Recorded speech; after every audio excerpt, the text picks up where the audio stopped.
business. Back on the grinds, back to the business. Ay, God is my witness, they watching my moves like shows they binging. Ay, best keep distance, all of my haters send best of wishes. I get to the bag with the quickness, no I don't need no assistance, no. Yeah, no playing it safe, I said let's get it, you say not today. What can I say, you ain't gon' go for it, get out the way. Yeah, got no time to waste, can't be with me if you not at my pace. You not at my level, you not in my race. One foot on the gas, I'm pushing the brakes. Dancing with the devil, there's no recital. I'm killing competition, ain't no revival. I shoot it to kill it, I'm aiming for vitals. I'm showing no mercy when facing my rivals. Snakes in the grass, they getting exposed. I know they be lurking, I'm watching them close. Acting like friends, but really they foes. Thought they be scheming and said adios. Yeah, I gotta get it. Yeah, by any means. I gotta get it, the mindset. I gotta get it, the mindset.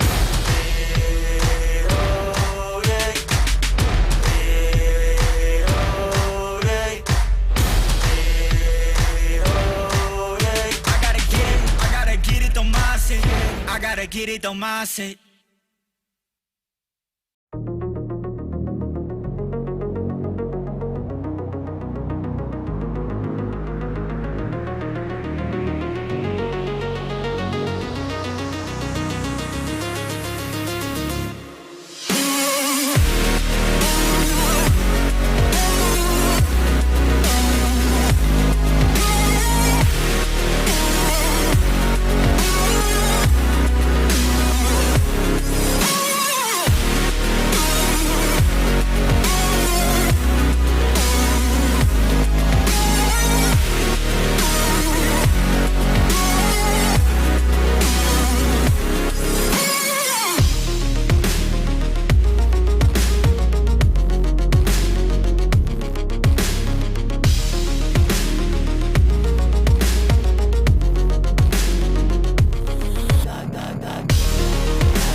5 races done, and 12 tickets have been punched to BMW Sim Live. We return to BMW social media and to RaceSpotTV for 5 more races to decide the second half of the grid.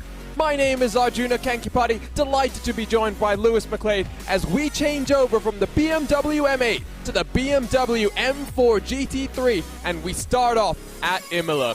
Lewis, those first 5 races were really fun, and we get started here in August for the first of 3 races this month to determine our next 12 contestants in BMW Sim Live. Well, I mean, the season started out with it all being about Team Redline. They took the first 2 victories of the season, and then it was Coanda all the way from there. And that final race of the season being a Coanda 1-2 as they punched their tickets in. It was an incredible season, and we've got more of it, but a new challenge in the form of the M4 that some drivers and teams might be able to get themselves involved in the mix a bit more than usual.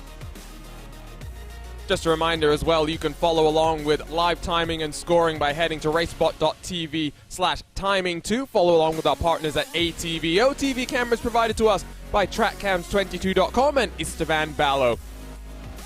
Starting here at Imola, Lewis, after what we saw last time around, who can forget some of the drama between Max Verstappen, yes, that Verstappen who's in action today from the Hungaroring in Formula 1 action, and our own superstar here on the sim racing side of things, Joshua Rogers. Slightly smaller field here today with only 24 cars in the grid, but this BMW M4, it is a very interesting car. Came to the iRacing service as a prototype first when it was still going through its development in the real world, but now it has arrived as a fully fledged GT3 car, and it's great to have a new influx of GT3 machines to the iRacing service. Yeah, when you compare the M4 to the M8, they're 2 very different beasts, not only down to the format of the cars and how they're supposed to be raced, but also, let's be honest, let's talk about the main factor, the size. The M8 is enormous, and seeing some side-by-side action, particularly, I mean, the point you bring up there, Suzuka, Rogers, Verstappen, down into turn 1, it was incredible. A bit of drama involved in there as well. The M4 being a bit smaller, I think we're going to see plenty of side-by-side, especially, I mean, here at Imola, it's a circuit where you can see some racing, absolutely, particularly down at the Tamburello. And let's take a look at the schedule. We start for the first of 3 races on August. It's the first of the month. Plenty of action to go with 2-week breaks before we head first to the Circuit of the Americas, and what I think is a wonderful facility, especially to race around. I think a lot of people on the iRacing service have some contrasting opinions to me. Bathurst Mount Panorama, that's going to be a fascinating one. Up and down the mountain we will go for 2 hours of action. Then it's a bit of a long break, Lewis. We head to Monza and Hockenheim. But the fun thing here is it's not just those 2 tickets to BMW Sim Live that are on the line. $4,200 in cash for each of these races for the teams to win. Yeah, it's a lot of money, and a lot of money that has been hoovered up, as I've said, by Redline and by Coanda. They've taken up 100% of the victories across the season so far, or the previous season, rather, not the season so far, we've not started yet. Rogers and Dion winning 2 races. We had Vecchio and Wallmeyer in race 1. We had Benito and Beneke, and obviously last time out, we had Dane Warren and Mac Backham taking victory and taking top honours, and of course, that all-important prize money. And really, I mean, looking at this graphic, Lewis, it's been the Redline and Coanda show so far. And today, with no Coanda cars, there are 2 Redline cars in competition, but it's a busy weekend in sim racing action. It does open the door for the likes of BS Competition, Williams Esports, or even Kova. Williams Esports and Kova were 2 teams that did qualify their way into BMW Sim Live this time last year. Yeah, BS Competition is definitely, at least from my point of view, definitely one to keep an eye on today. They have 3 cars in action, and they are cars that know how to race, that know how to work their way up the order. And I speak of that because on multiple occasions last season, BS Competition had a top 5 in the final round. We'll use that one as an example. There was a top 5 from them that came from 13th on the grid. They managed to rise their way up on a track which everyone always associates with difficult racing, the Nürburgring circuit, where passing can be a little bit tricky. They still managed to pick their way through better than anyone else, and I think if there's anyone that can take a light to them, to the likes of Redline today, at least through the racing action, it would be them. But then obviously, how can you rule out Kova? We've seen Valtteri Alander be very, very impressive when it comes to the open wheel side of things. It will be Pekka Toivonen and Tuomas Tätälä, who did win that race at Road Atlanta last year in the BMW Sim 120 to punch his ticket to Sim Live. Here's a look at that road to BMW Sim Live, a graphic that I had very poorly described to my producer Hugo Luis on a piece of paper, and he had managed to convert it into something like this. But this is the format, Lewis. The first place team, they go straight to BMW Sim Live. Everyone else from 2nd through 5th has to go to a finale where we saw 16 teams last time around. That was at the Nürburgring. We'll return to Germany for the round 5 of this season 2. It will be the Hockenheimring. That was a lot of fun when we've seen some of the action there before on the iRacing service. I think 16 cars, you put them around that facility, it's going to be a show, especially down into the hairpin. Yeah, it's nice that we've hit the reset button heading into Season 2 here, that we don't have to worry about, oh, hang on, if they finished in 2nd and they've got 3rd and then they finished in that position a couple of rounds ago or whatever. It's the reset button. It is simple. You want to be winning the race, or you want to be inside that top 5 to lock your place into the Season 2 finale by, but to be honest, today. You don't want to wait through the season. Whilst we've got a bit of a smaller grid today, this is one thing that you were picking up on, where it's been such a busy weekend. We do have a slightly smaller grid, which is good for some teams. It's good for some teams that want to just get inside that top 5, that want to get involved in the mix, that want to be a part of it. This is their best opportunity. And what a facility this is at Imola. I mean, to give it its proper name, the Autodromo Internazionale Enzo Idino Ferrari. It's a bit of a mouthful, let's be honest. We're not going to call it that so many times here. But as qualifying works itself underway, let's talk about this just under 5-kilometer facility. So much history. 19 turns. F1, of course, has returned here in the recent past. But there's 2 major passing opportunities, if you ask me. Down into turn 1 and down into the hairpin at the bottom of the hill. We saw at Tosa, Lewis Hamilton making a very big mistake last time that he came here. It's a tricky circuit, and I say there are 2 main passing opportunities, Lewis. That is not to indicate you cannot pass at every single corner at this track. Yeah, it is one that you can race on. It doesn't seem it, but how many times have we seen one person chance it with an outside move down at Acqua Minerale? Someone's tried something, a bit of a dive down into Ravazza. You're lulled into this chance of a move on all occasions, and it doesn't seem like there's many opportunities outside of Tamburello, but trust me, there are. And even Tamburello itself, I mean, how many times have you had a race where someone said you can't pass around the outside of Tamburello, and then someone goes and does it because, well, you can?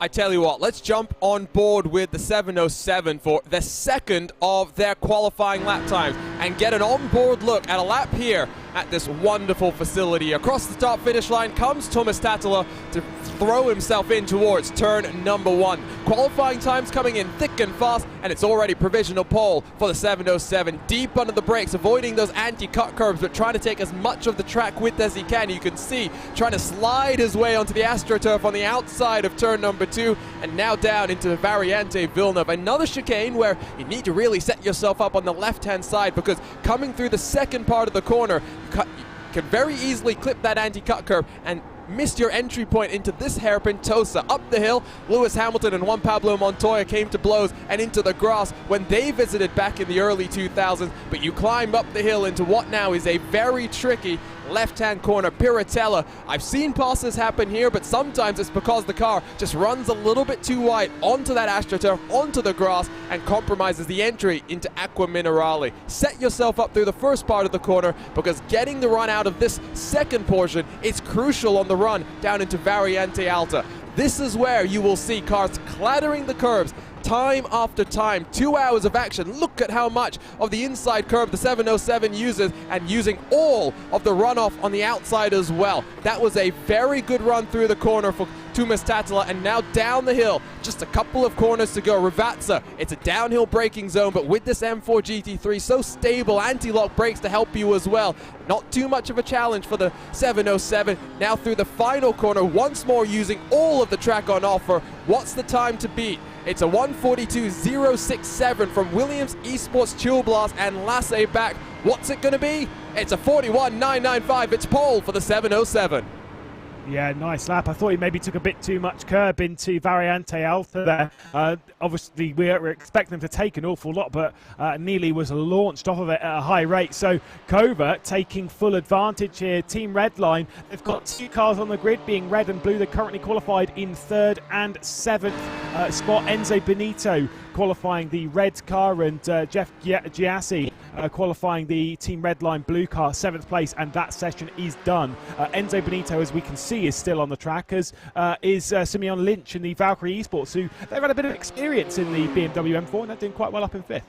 I think this is where we will see some of the experience in this car coming to the forefront as we now watch as one of the Zebras, Phil Denez, behind the wheel of the 89 car. We've seen him ringing around this M4 GT3 on RaceSpotTV as the 90 car with Ryan Barneveld behind the wheel for BS Competition goes up into 4th.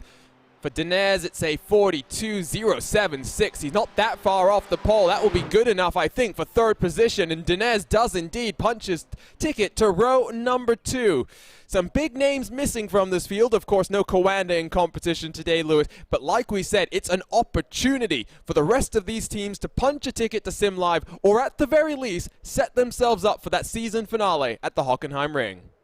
I think that's got to be the goal for some of these, especially the smaller teams and stuff. Their goal isn't necessarily to come out here and win. Their goal is to get involved in the top 5 and get themselves into the finale. Of course, you always want to win, but getting into that season 2 finale, that's where the door might be open, because it's not the top car that goes through from that, it's the top 2. So you get a bit of a better opportunity in a smaller grid, just 16 cars in that final. It was exciting last season, I'm sure it'll be exciting this season as well, but you want to be a part of it if you can't win. And we said maybe only a couple of passing opportunities, but looking at that M4 coming around the lap, Lewis, it looks so stable. I could really imagine guys making dives at every single corner on this track. Yeah, it's a passing opportunity galore, left, right and centre. You can, like I say, Tamburello is a great overtaking opportunity, but Piratella, I've made some moves around the outside there myself. I've seen it time and time again. Like you say, it's where the front end can wash away a little bit. But also, we do a bit of pit strategy as well to work into it. 2 drivers involved in the cars, and when that switch happens, that is going to be so very important.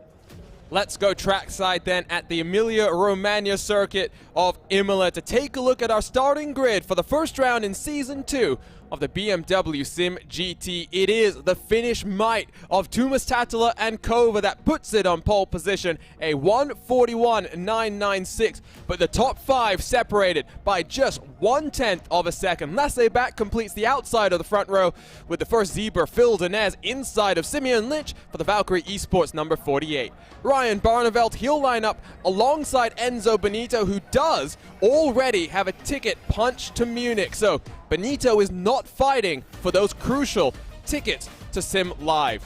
PRT Ronin Sim Sport, they'll line up inside of BS Competition on row number 4 with Team Redline Blue and Ronin Academy on the edge of the top 10. Volante Racing Blue, they're alongside one of the newcomers to this BMW Sim GT top split, Koei Hunter with Sewer Rat Skyline. I do love that name, 11th and 12th positions.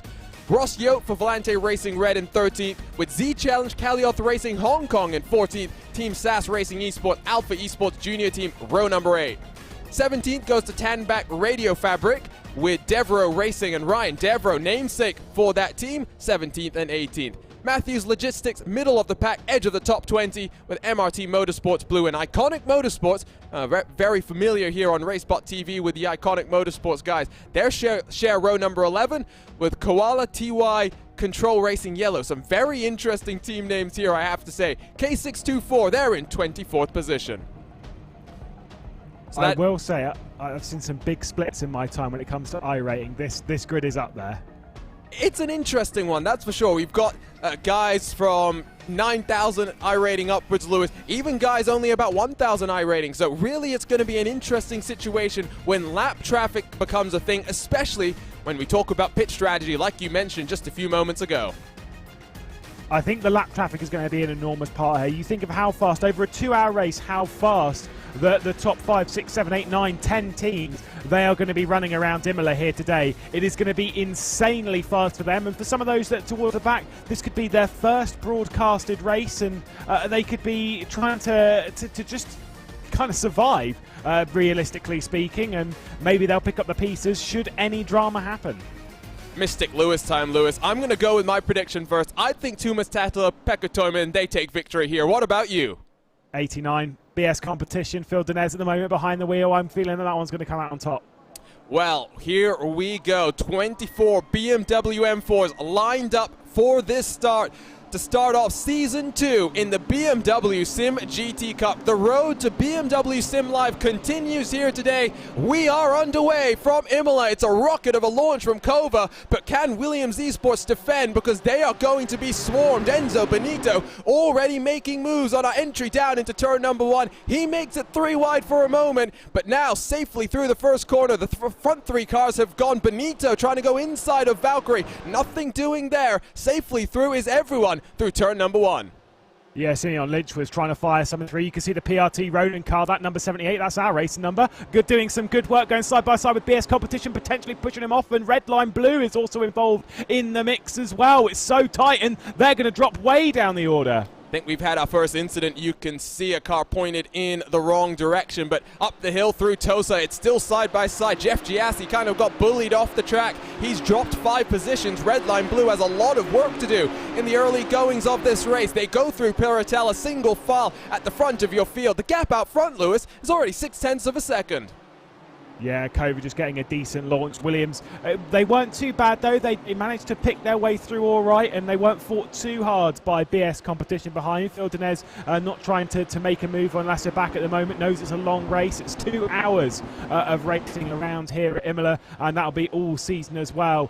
There's plenty of time to make a move in the race. There's no point in going on the attack early unless you're in those lower positions and you need to start making some moves. I mean, that is exactly where Team Redline Blue are at. Team Redline Red, though, dropping backwards. What's happened to Enzo Benito? Slow down penalty coming out of Alta. It must have been just a little bit too aggressive over those curbs, and now side by side behind him, it's Volante and that Cowie Hunter BMW M4. Some technical issues, I think, for Ross Yote in that Volante Racing number 76 means it's going to be difficult for some of the other competitors to try and get around him. Excuse me, no, that's the number 69 Cowie Hunter car that's having those technical issues. But safely through lap number 1, we've still got 1 hour and 58 minutes to go. The long way for these cars to survive. Some of these guys, I think, need to just calm down a little bit. We saw a little bit too much bumper cars coming in through. I think that was the second chicane. Yeah, we did get a bit of Villeneuve, like I said, seeing the Team Redline Blue car being deposed down the order. Now it's got to get past the 2 Volante racing cars who are running either side of the issued connection of the Cowie Hunters car. So not the most ideal scenario to be in. You're in a point as, there you go, Team Redline Blue do make up a position on one of the Volante cars. You can see it just there in the background into Tosa. Again, a bit of a dive, but when you've got someone struggling with a connection, it really puts you on edge because there's nothing you can do, and you know that you're basically you're on the edge. Let's go with that. Someone who was on the edge there was Tanberg Radio Fabric, the number 6 car that had a bit of a spin coming out of Tosa. An interesting place to light up the rear tires given how stable this car is, but it does have a lot of power at the front of this machine. I think it's upwards of 500 horsepower. So I'm just seeing conflicting reports, Lewis. I think iRacing's reporting it as about 500 horsepower. BMW themselves saying about 590. Wherever it is in that spectrum, it's a lot of grunt that you can get from whenever you call on it from your right foot, and clearly just lit up the rear tires. I think we'll go ahead and take a look at some of the RaceSpotTV replays about now. It is indeed a lot of power. Let's see what's been going on. There has been plenty of drama already. This is what happened between the BS Competition and Team Redline Blue cars. Just the slightest of contact, and off she goes. That one being, was that the 91? So they've got 3 of them. It was indeed the 91 of Quernbach just sending off the Redline Blue car. So not great, but those are the issues you run when you go through Villeneuve side by side. And then this was the incident that we saw. I'm guessing it's going to be a solo car incident. Oh, nope, there's a bit of a dive down the inside, and off into the grass goes the 13. Does a decent job to hold on to that car and at least get it pointed back in the right direction. Now we'll go take a look at what happened coming out of Tosa up the hill. You can see here, oh, he actually runs onto the grass very slightly, and instantly that delta in grip between the left-hand side and the right-hand side spits him around. Doesn't look like too much damage to the front of the 6 car, though. Yeah, it's one of those ones, I say it time and time again, every time we see it. It's not just, like you say, the difference of tyres from one side to the other, but it's actually the difference because of how you clip it, the difference on that one singular tyre, because part of it at that point will be on the grass and part of it will still be on something that is moderately grippy. That also with the left-hand side of the car still being on some form of quite grippy surface, and basically the car just goes, I've got some grip, but not much, and it's all over the place, and it spins at such a speed that it is absolutely uncatchable. Another move for Team Redline Blue. They're having to work their way up the grid. Jeff Giassi now sits just outside the top 10. We're riding on board with Phil Denez in that number 89 car. The gap to the leader has kind of shrunk, and if anything, it's now the gap between third and fourth that we have to watch out for. It might be a 3-car breakaway, 1.8 seconds between Tattala and Lynch for first and fourth positions, and it's a fairly lengthy pit lane here, Lewis. I mean, you have to go quite long at what is a slow speed limit down on that pit road. So when we're thinking about that mandatory driver change that all of these teams are going to have to do, there is going to be a bit of having to find some clean air, making sure you don't send your teammate back out into a gaggle of traffic, because you might lose out on strategy in that point in time. Yeah, we've seen it time and time again. You want to make sure that you're coming into the pit lane at the right time, and there is you run the risk of coming in slightly too early and not being able to make it to the end of the race and having to make another pit stop, or you might play it too safe. In this sense, if you're in the mid-pack, what do? Do you just go as long as possible and hope for the best, or are you aiming for an undercut? I think Redline right now, with both their cars having issues already today, with the Giassi having the issues coming, being dropped down the order at Villeneuve, of course Benito having the slowdown penalty from Variante Alta, they're going to have to do a lot of work to come back from that, and it's where a bit of a risky strategy might come into play. You were saying before about how Redline came into this as being one of, they're one of the biggest teams in sim racing, let alone just on iRacing, and to see them in this kind of position, the only way that they were the expectation they were going to come in to win. The only way they were going to effectively lose it was by, to be honest, mistakes. We'll have to wait and see if Jeff Giassi behind the wheel of the blue car can bounce back. I'm not exactly sure who the second driver is, and I'm just trying to take a look at the information in front. I believe it's Chris Lullam, and indeed, yes, it is. These two guys have been very familiar with one another, going back to, I think, even a couple of weeks ago when we saw, Max Verstappen was racing in the iRacing 24 Hours of Spa, but guess who took victory? It was Team Redline. It was a 1 and 2 for them in this BMW M4 GT3, and just like we saw with the M8, Lewis, where teams that had a lot more experience with the car were able to take advantage of that. That was both Redline and Coanda over the course of 5 races. It might be similar here. I would not be surprised to see BS Competition being very strong over the next couple of races. Yeah, BS Competition, Kova, to be honest, the likes of Valkyrie as well. They are the teams that we would expect to do. I'm not saying, how to put it nicely. I would say better than we would expect them, even though we do expect them to do very well anyway. But where they've had plenty of experience in this car, they've done a lot of laps behind the wheel. They understand this car a bit better. This is one of the joys of having a newer car on the service, where it wasn't released last week, but it's still pretty fresh in the minds of a lot of teams. Some teams may not have attacked this car with the fullest extent when you compare that to the likes of BS Competition, who've raced basically anything that you can think of under the sun in that M4. They understand the setup, they understand its limit, and it's a slight advantage when you put in the level of practice and work that a lot of these teams do, but still, it is only a slight advantage you need. Some of the best liveries in the game from BS Competition, and yes, I've said that a lot on these BMW SIM GT broadcasts, but I do love that asymmetric style and the fact that we get a bunch of different colors. I think there was one race that we covered earlier in Season 1 where we had the red, the blue, and the yellow, and that doesn't even include the fantastic BS Turner scheme that made its appearance in the real world when Turner Motorsports headed to Sebring in the IMSA Michelin Pilot Challenge Series. Williams Esports, Chill Blast, and Lasse back. Now only 3/10 back from Kova in front. They've been unable to run away, has Thomas Tattala, and really now I would wonder if Back is maybe doing a little bit of fuel saving here, Lewis. Not necessarily in relation to trying to get whatever minimal time in the pit stop, because of course the driver change is going to be your limiting factor, but maybe it's just going to enable him, if he wants, to run a little bit longer, find that clean air that I was talking about, but it ultimately just opens the options that little bit more. Yeah, like you say, you want to keep your options open. It's not it's that middle ground of being a sprint and an endurance race. Just 2 hours of racing, which we've already ticked off 10 minutes. We're expecting to pit around, obviously around the halfway mark, but it's about which side of the halfway mark are they going to be on. Are they going to be slap bang in the middle? Are they going to try and move something either side? At the moment, BS competition, that 89 car looking actually very, very comfortable right now. They're not going to be panicking. They can see the race leader. And I've said this time and time again, when you're in a pack, if you're in a pack of a few cars, if I'm 3rd, 4th, 5th, 6th, 7th, 8th, whatever it is in that pack, always the 90s had an issue. I think going into Variante Alta, as they've dropped a couple of spots, the 90 BS competition cars, they've got 3 right up there inside the top 7. But yeah, if I can see that leader, I'm not panicking because I can see him. I know where the leader is. They've not run away 20 seconds into the distance, and at that point, you're convinced you can still win the race. So 5th place is now about 3.5 seconds back from the car in front. So bit of a 4-car breakaway. Simeon Lynch in that Valkyrie Esports 48, just about able to hold on to the tail end, at least for now, of those cars in front. PRT Ronin Simsport.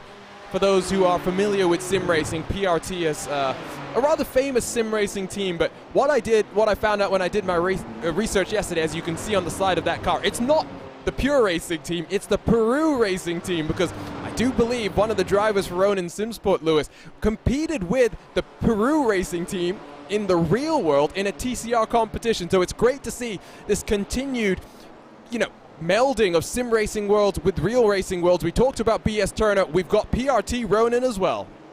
Yeah, we've seen a couple of Peruvians do quite well in sim racing. Not like a big gaggle of them like we've seen with like the likes of Slovenians and whatnot. But we've seen a lot of drivers move up from some.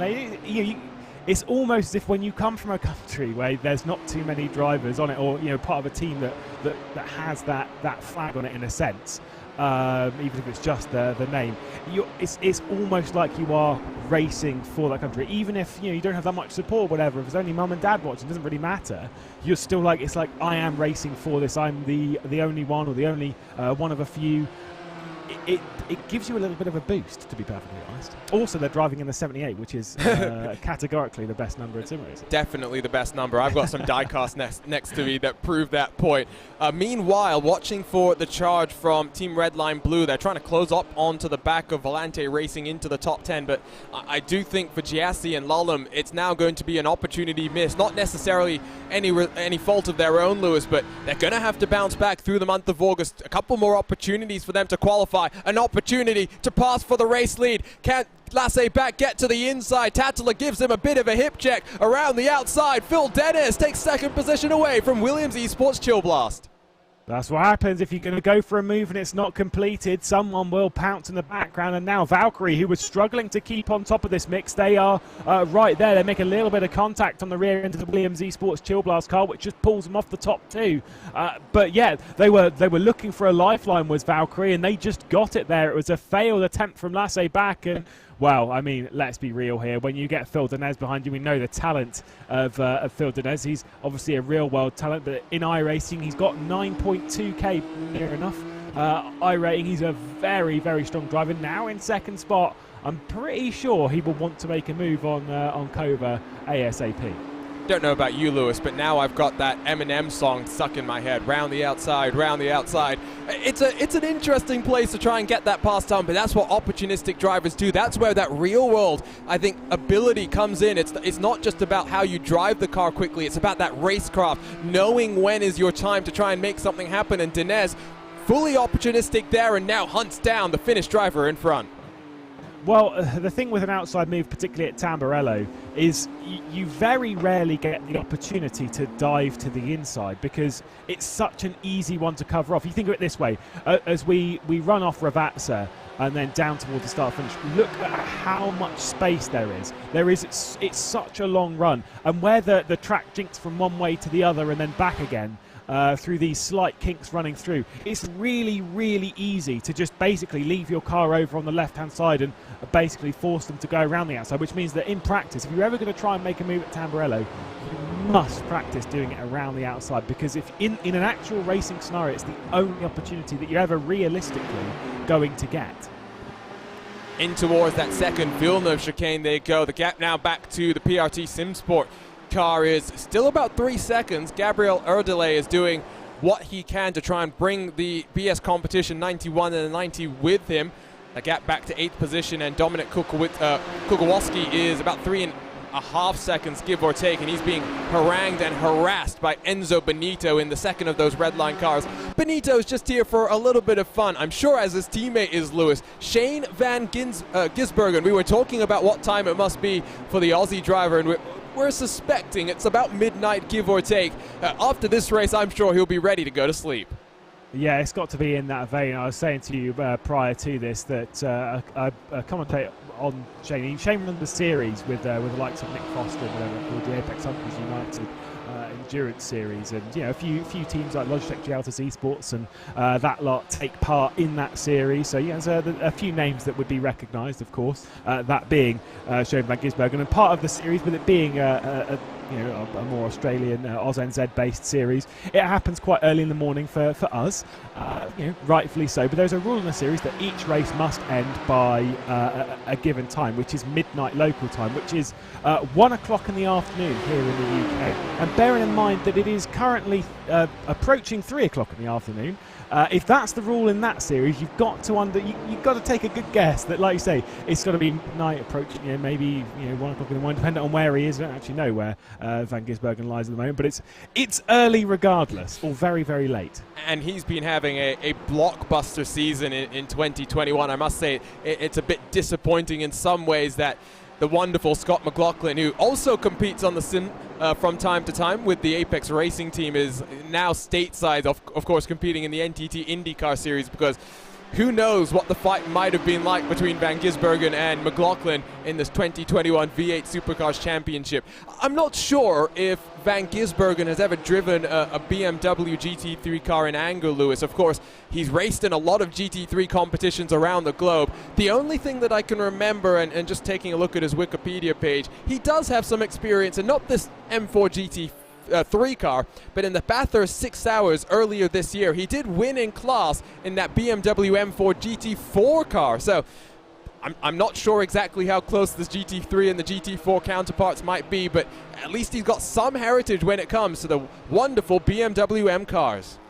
Yeah, I'm not sure it will give him any sort of boost, in the sense that the experience that he'd fall back on there, and he's kind of one of those drivers that would separate the sim from real, fast, but understanding the difference between the two and how to go fast on both, and he's one of those drivers that does get that difference. Sometimes some real world drivers come in, and you need to understand why the sim is the way it is, and how to make the most of that situation. And Shane van Gisbergen is one of those, along with a handful of other drivers. I mean, let's look at other redline drivers like Max Verstappen and Danny Juncadella. They know how to get the most out of the sim. There's another position, speaking of team redliners, Jassi gets by Noborg in the Volante racing car. So a bit of a switch there, a bit of a rise back up the order from both the team redline cars. 8th and 10th now. It's certainly not where they wanted. What are they aiming for right now? Surely they can't be aiming for the win. They've got to be aiming to get both the cars somewhere inside the top 5. I would suspect so. I don't know how the rules exactly work when it comes to those top 5 spots. Of course, Benito does have his ticket to Sim Live. Van Gisbergen doesn't, so not sure if they would be counted as one of those 5s with the allowance of having Benito swapped out for one of the very other talented sim racers that Redline has. For Giassi, I think the ultimate goal is just going to be trying to fight back to whatever he can get here, Lewis, after that slight hip check that we saw him have. Is there been a car around in the background, or am I just... Oh, I think that was the Volante racing car having a bit of an issue down through Piratella. I heard some tires screaming out in agony. Let's go ahead and see if we can pick up what happened there. Yes, it's probably too much curb, if I'm perfectly honest. It's very easy to do on the inside. This is out of Tozer on the rise up to Piratella. We'll see where it is. Might actually be too far over to the right-hand side on turning and just clipping the grass ever so slightly, or is it? Nope. Oh no, it's that car in front. I think you described it quite well, though. It was just, I think, getting onto the grass and the AstroTurf on the outside of the corner. Here we'll take a look at the Cowie Hunter BMW already on the grass coming into the entry of the corner, the 69. Good save. Yeah, it snaps around on him, and that's, I think, the stability that this M4 provides. I got the opportunity to drive it at the Nürburgring 24-hour race in the iRacing service earlier this year. Back in the pack, by the way, this is Daniel Dumont in the MRT Motorsports Blue. I've seen this mistake so many times in top-level sim racing competitions, just getting onto the gravel on the outside and very patiently waiting for his opportunity to rejoin the track. And Daniel Dumont sits on the edge of the top 20. We rejoin the live pictures and rejoin the battle out front. It is still a 4-car breakaway. They are now about 3.7 seconds clear of that number 78 car in 5th position. Yeah, like I say, they're just kind of, they're not really fighting each other too hard at the moment. Dinez hasn't tried making a move on Thomas Tattler at present. It did get quite close into Tamburello last time, but decided not to send it from 3 kilometres back. It was okay. And realistically speaking, they don't really need to fight right now. Like you say, you're waiting a little bit later into the stint whilst you're building a gap to all of the cars behind. There's no real incentive to go on the attack too much. Look at how much they use out of Variante all the way over onto the AstroTurf. Naturally, I mean, to be fair, that's pretty realistic, because that is the exact line they take any time I've seen anything race around here. They just open it up through that corner. It's obviously the fastest exit if you could do so, but you know, race control I'm sure would step in some series, but alas, they're allowed to right now. Valkyrie, once again, every time they close back up to this top 3, they just don't have the pace to really properly get involved, and you can see once again the top 3 are starting to run away a bit.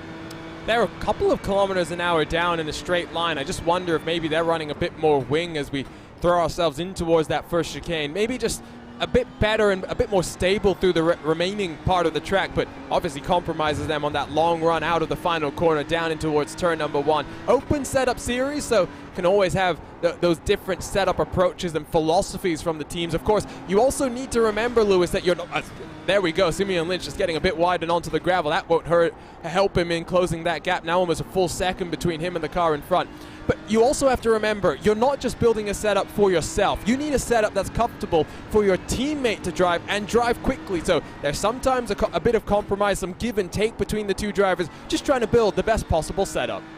Yeah, it's where you know, the endurance racing vibes really come into it. It's where some of the teams and stuff that have done a lot of endurance racing, this is where they kind of come to the fore, when they've got that experience to fall back on. And you know, it's important to team up with the right driver. There's no point in picking, you know, if say for example one day you have 2 of the fastest sim races on the planet, they're both in the same car in endurance, and you think that's a slam dunk win, but then one of them prefers a bit more of a slidey car on the rear, the other one likes a more neutral car. The two just don't really get along in that sense. You build this this setup that's in between, and it's a camel, isn't it? It's a horse by committee, where you've got this middle ground where it doesn't really work for anyone, and so you end up as an entire team going much slower. And finding the right driver to team up with you genuinely is so very hard, but it makes all the difference. Horse by committee. I don't think I've ever heard that one before.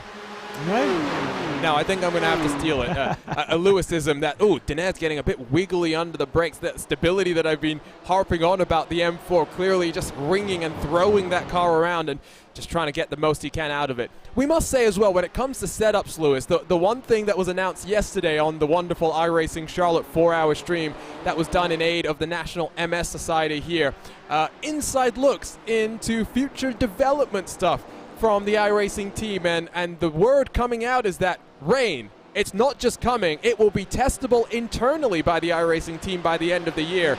We may be looking at rain for our special event at some point in 2022. Yeah, I mean, I need to get involved in that inner circle, because I fancy giving that a go. I can't wait for that to arrive. I mean, rain's one of those things that's been missing from the platform, and one that we've all kind of eyed up thinking, oh, wouldn't this race be a bit better if we had some a bit more open weather, etc., etc. I mean, the way that the temperature affects everything. I mean, I've raced in quite a bit over my years, and realised that temperature in some things it makes a little bit of a difference, but not realistically that much. Whereas in iRacing, it does actually make a significant difference to balance, to setup, to understanding how a race is going to unfold. And some drivers do better in those hotter conditions, other drivers don't. There's that grip differential, and it really is a fantastic. Now getting rain involved in the mix, I mean, yes please. And it's not just the rain, it's the ability for Mystic Lewis to get his weather umbrella on and to try and it's not just, like I said, the weather itself, but they've been talking about a potential forecasting system to come into the mix. And that's going to really make it interesting. We said it yesterday on a broadcast we were on, Lewis. Now it's not just about the engineers that you have behind the scenes, the strategists for these super long 24-hour races. You might have someone who's dedicated just watching that weather station to making sure they're on top of whatever changes are coming, especially at a track like the Nürburgring, where, you know, we've seen in the Nürburgring 24 hours at times it's gone from dry to rain to hail to snow, back to dry to hail to snow, all in the space of about 15 minutes. Yeah, I mean, anyone who's been watching the real world Spa 24 over the last day, you'll very much understand that, you know, regions like Spa, of course, in the Ardennes, they do switch around very, very quickly. It's been doing that here in the UK as well, where it's gone from bright sunny day to torrential rain for about 3.5 minutes, and then it's sunny again. Is it cool? You know, the classics. There's a lot to build up into this, and it's going to make it so much more interesting. And having that build up. I mean, I used to live with a meteorologist. I might need to go and get in contact again for future events on iRacing to understand exactly what's going to happen. If you know, decent forecasting systems, etc., etc. It's going to make it such an integral part of the team. Where in endurance racing these days, you know, particularly when that stuff all hits the scene, you need, it's not oh, maybe we can get by. It's no, you absolutely will need another person in the car that's not driving, that is just a dedicated engineer, meteorologist, cheerleader, you know, whatever. You need all of that in one person. Will be fun to see as well how that shakes up the competitive landscape of these top-level special events, because it's not to say that it's gotten stale at times in terms of the special events where you have, you know, one manufacturer dominating the performance and then therefore the choice of cars from maybe sometimes in GT3's case 20 plus cars all choosing the same manufacturer, Lewis. But it will mean that maybe the Porsche, for example, might be at a bit of a disadvantage in the dry, but we know from the real world just how quick that car is in the wet. You get the weight onto the rear tires, just that ability to roll yourself onto the power. You have then the comparison with the M4, which is so stable. It might be interesting to see how those two compare over the course of not just the entire race, but different weather conditions. And how many times have we spoken about where it's been that sort of, you know, it's the leveler, the great leveler, where it's about what you do on the track. It's about how you drive, so much more so than even in the drive. Basically weighing it up every single corner as to how much speed you can actually take in there before the rear end will let go. It's really, really interesting, and I'm sure when it arrives we'll have a lot of crashes, but I think we'll have a lot of great racing as well, and it's one of those extra levels that teaches you as a driver how to control things. I mean, those that are good for example, rallycross and stuff, they are going to go quite well in the wet indeed. Oh, Volante off. Yeah, that's not where you want to be running that wide. That would, I guess, be on the exit of Aqua Minerale, down a couple of positions, I think, potentially for Robin Noborg in the number 77 car. Let's go ahead and dial up our RaceSpotTV replay machine and see what happened to this Volante Racing 77 car. Just onto the grass, and does a good job to keep that pointed in the right direction, because I think he only lost about 4 or 5 seconds, Lewis. That could have been a whole heap more.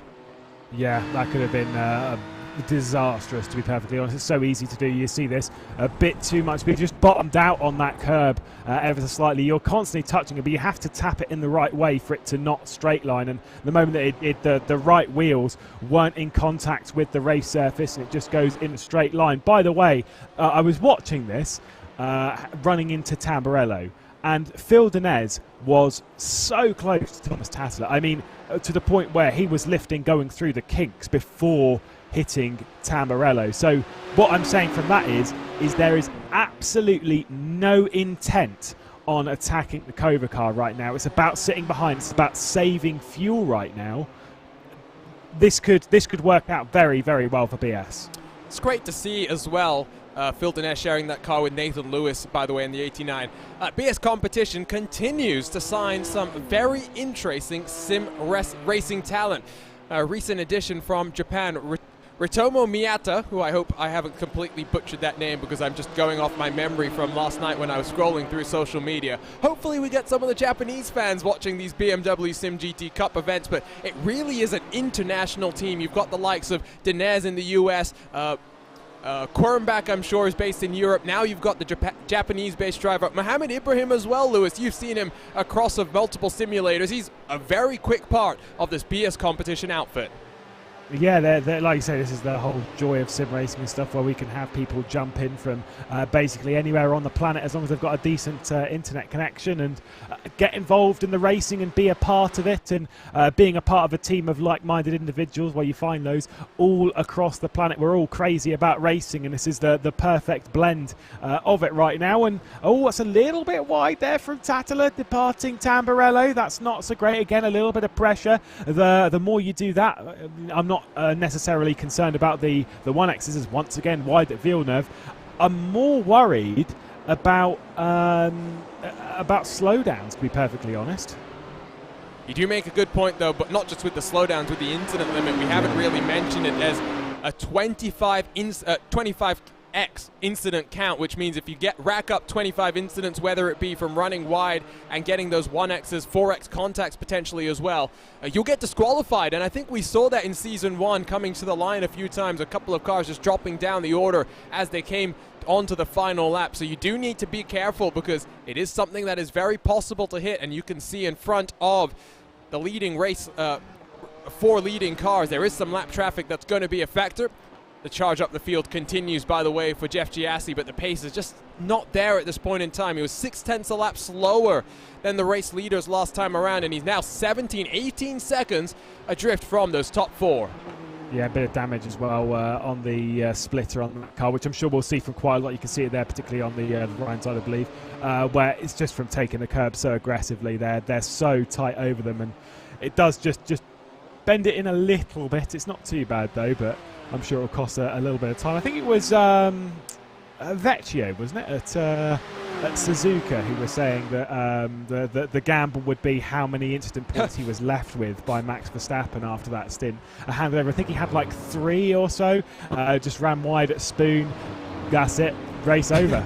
I think that was not just once, but a couple of times that we heard that as, oh, we've seen this before from Kova. It is a hot summer in Finland, and Valtteri Alander had a bit of a heart and mouth moment when his internet was flickering in and out. For a moment, you saw Tuomas Tattula doing the same. Bottom right portion of the screen, by the way, you can see the track map and how the field has separated itself out. Those top 4 as they climb up the hill out of Tosa do have some lap traffic in front of them, but really, as we go through this race, Lewis, only 30 minutes done. Lap traffic, I think, is going to become more and more frequent. Yeah, I mean, we've had a few drivers and teams already drop out from the lower parts of the race, so realistically speaking we might see a few less, but we are going to see lap traffic to at least some degree, and this is where you're going through, you're praying, because where normally you'd be racing with, as Dumont gets out of the way, you're normally racing with the same kind of people over and over again, right, in all of the different series. It nearly makes contact with a Williams car coming through there. But where you come across a name, you're like, I don't know who this is. This is an unknown quantity. And you just tighten up. You think, oh my God, what are they going to do? Do they understand how to be a backmarker? And like, that's not me trying to be disrespectful. Being a backmarker is hard work. You need to be able to nail your line with a car behind you through like Variante Alta, or to be honest, worse still, Aqua Minerale. You need to be able to nail it to then give the track position back after that section, right? Because you don't want to give it back in the middle of it, because that's a disaster waiting to happen. And being able to do that whilst you've got a hungry pack of drivers that are all battling for the race lead behind you, and thousands of dollars as well as prize money, that is hard. I thought for a moment potentially Dinez would throw it down the inside in towards those final couple of corners, because really Tattula did get checked up pretty hard through Variante Alta as a result of that lap traffic, but Dumont able to let these cars go without too much drama. If anything, it's really enabled Simeon Lynch to once more close on the back of these cars. Now, just 1 second separating these top 4 contenders. So Tattila and Pekka Toivonen, we know what their speed is like here in this BMW M4 GT3. We know what Denez can do in this GT3. It will be interesting to see what Nathan Lewis can do when he switches on over. He's a very quick driver, usually competes on the open wheel side of things, but of course when you're part of BS competition, you better be ready to drive around in these wonderful BMW M cars that we have here on the iRacing service. For Williams Esports, of course, Lasse back behind the wheel right now. Josh Thompson, or Bosch Thompson, will be getting behind the wheel. It's been a long 24 hours for, I think, the Williams Esports crew, just adding one more race to their plate in that Valkyrie Esports number 48 car. Simeon Lynch behind the wheel right now. He'll be sharing it with Kenny Rusens, another driver, Lewis, that we've seen in this GT3 class over the last couple of months. Yeah, indeed. It's, I mean, Valkyrie are a team that, realistically speaking, they've got a decent amount of experience in this car. I've said this before about them, and also, by the way, you were talking of liveries that you like, as we'll see if, yeah, I was going to say Phil Denez, he's not gone for it all afternoon so far, so he's just waiting for his right moment. You've spoken about liveries that you like being the BS competition car. I mean, I know a lot of people like the Covers or the Red Lines or whatever. That Valkyrie car, I mean, it's... I really like it. I mean, I get that a lot of people aren't really a fan of like the very, very metallic-y blue chrome type thing that we've seen from like the likes of Pertec cars in the British Touring Car Championship and elsewhere. But I don't know, there's something about that asymmetrical design, the matte black with the very, very metallic, very shiny light blue and the orange as well. It's quite a striking livery, and always good to see them go well. But like I said, they've got a lot of experience in this car, and if there's any team that's going to pick up the pieces here today, if something were to happen to anyone in front of them, I know it's, again, like a stupid point, but they are one of these teams that can absolutely pick up the pieces very, very well indeed. I think this is one of those liveries that really shows off the spec map system on the iRacing service wonderfully, isn't it? You've got the contrast of the chrome with the matte, and I think that's one thing that I think people don't necessarily appreciate here on iRacing. Oh, that's a lot of curve from Simeon Lynch. Is that going to be a slowdown? No, he's managed to get away with that. I thought I saw all 4 wheels to the inside of the white line, which is very risky, but he's gotten away with it. It's one thing that really is another dynamic element for the painters to be able to use, Lewis. And I know you dabble with liveries from time to time yourself. It's something that if you're creative, which let's be honest, I am not, you can do some very interesting things. Yeah, absolutely. I mean, I've seen some sensational liveries. I've given some a go myself, but you know, the push of things like your spec maps and whatnot these days is all the rage, but rightfully so, because it's even the small things. I can't really describe it, but you know, some people I've seen where they apply something to, say for example, this, like just the logos, the stickers. They give it a slightly different shine, right? Because on a real car, they are slightly different. There is that difference. It is, and basically when you're seeing that, particularly in photographs, it's almost like it's something you can touch. It's a tangible thing. I don't know if anyone, I know this is going to be a bit of a throw off.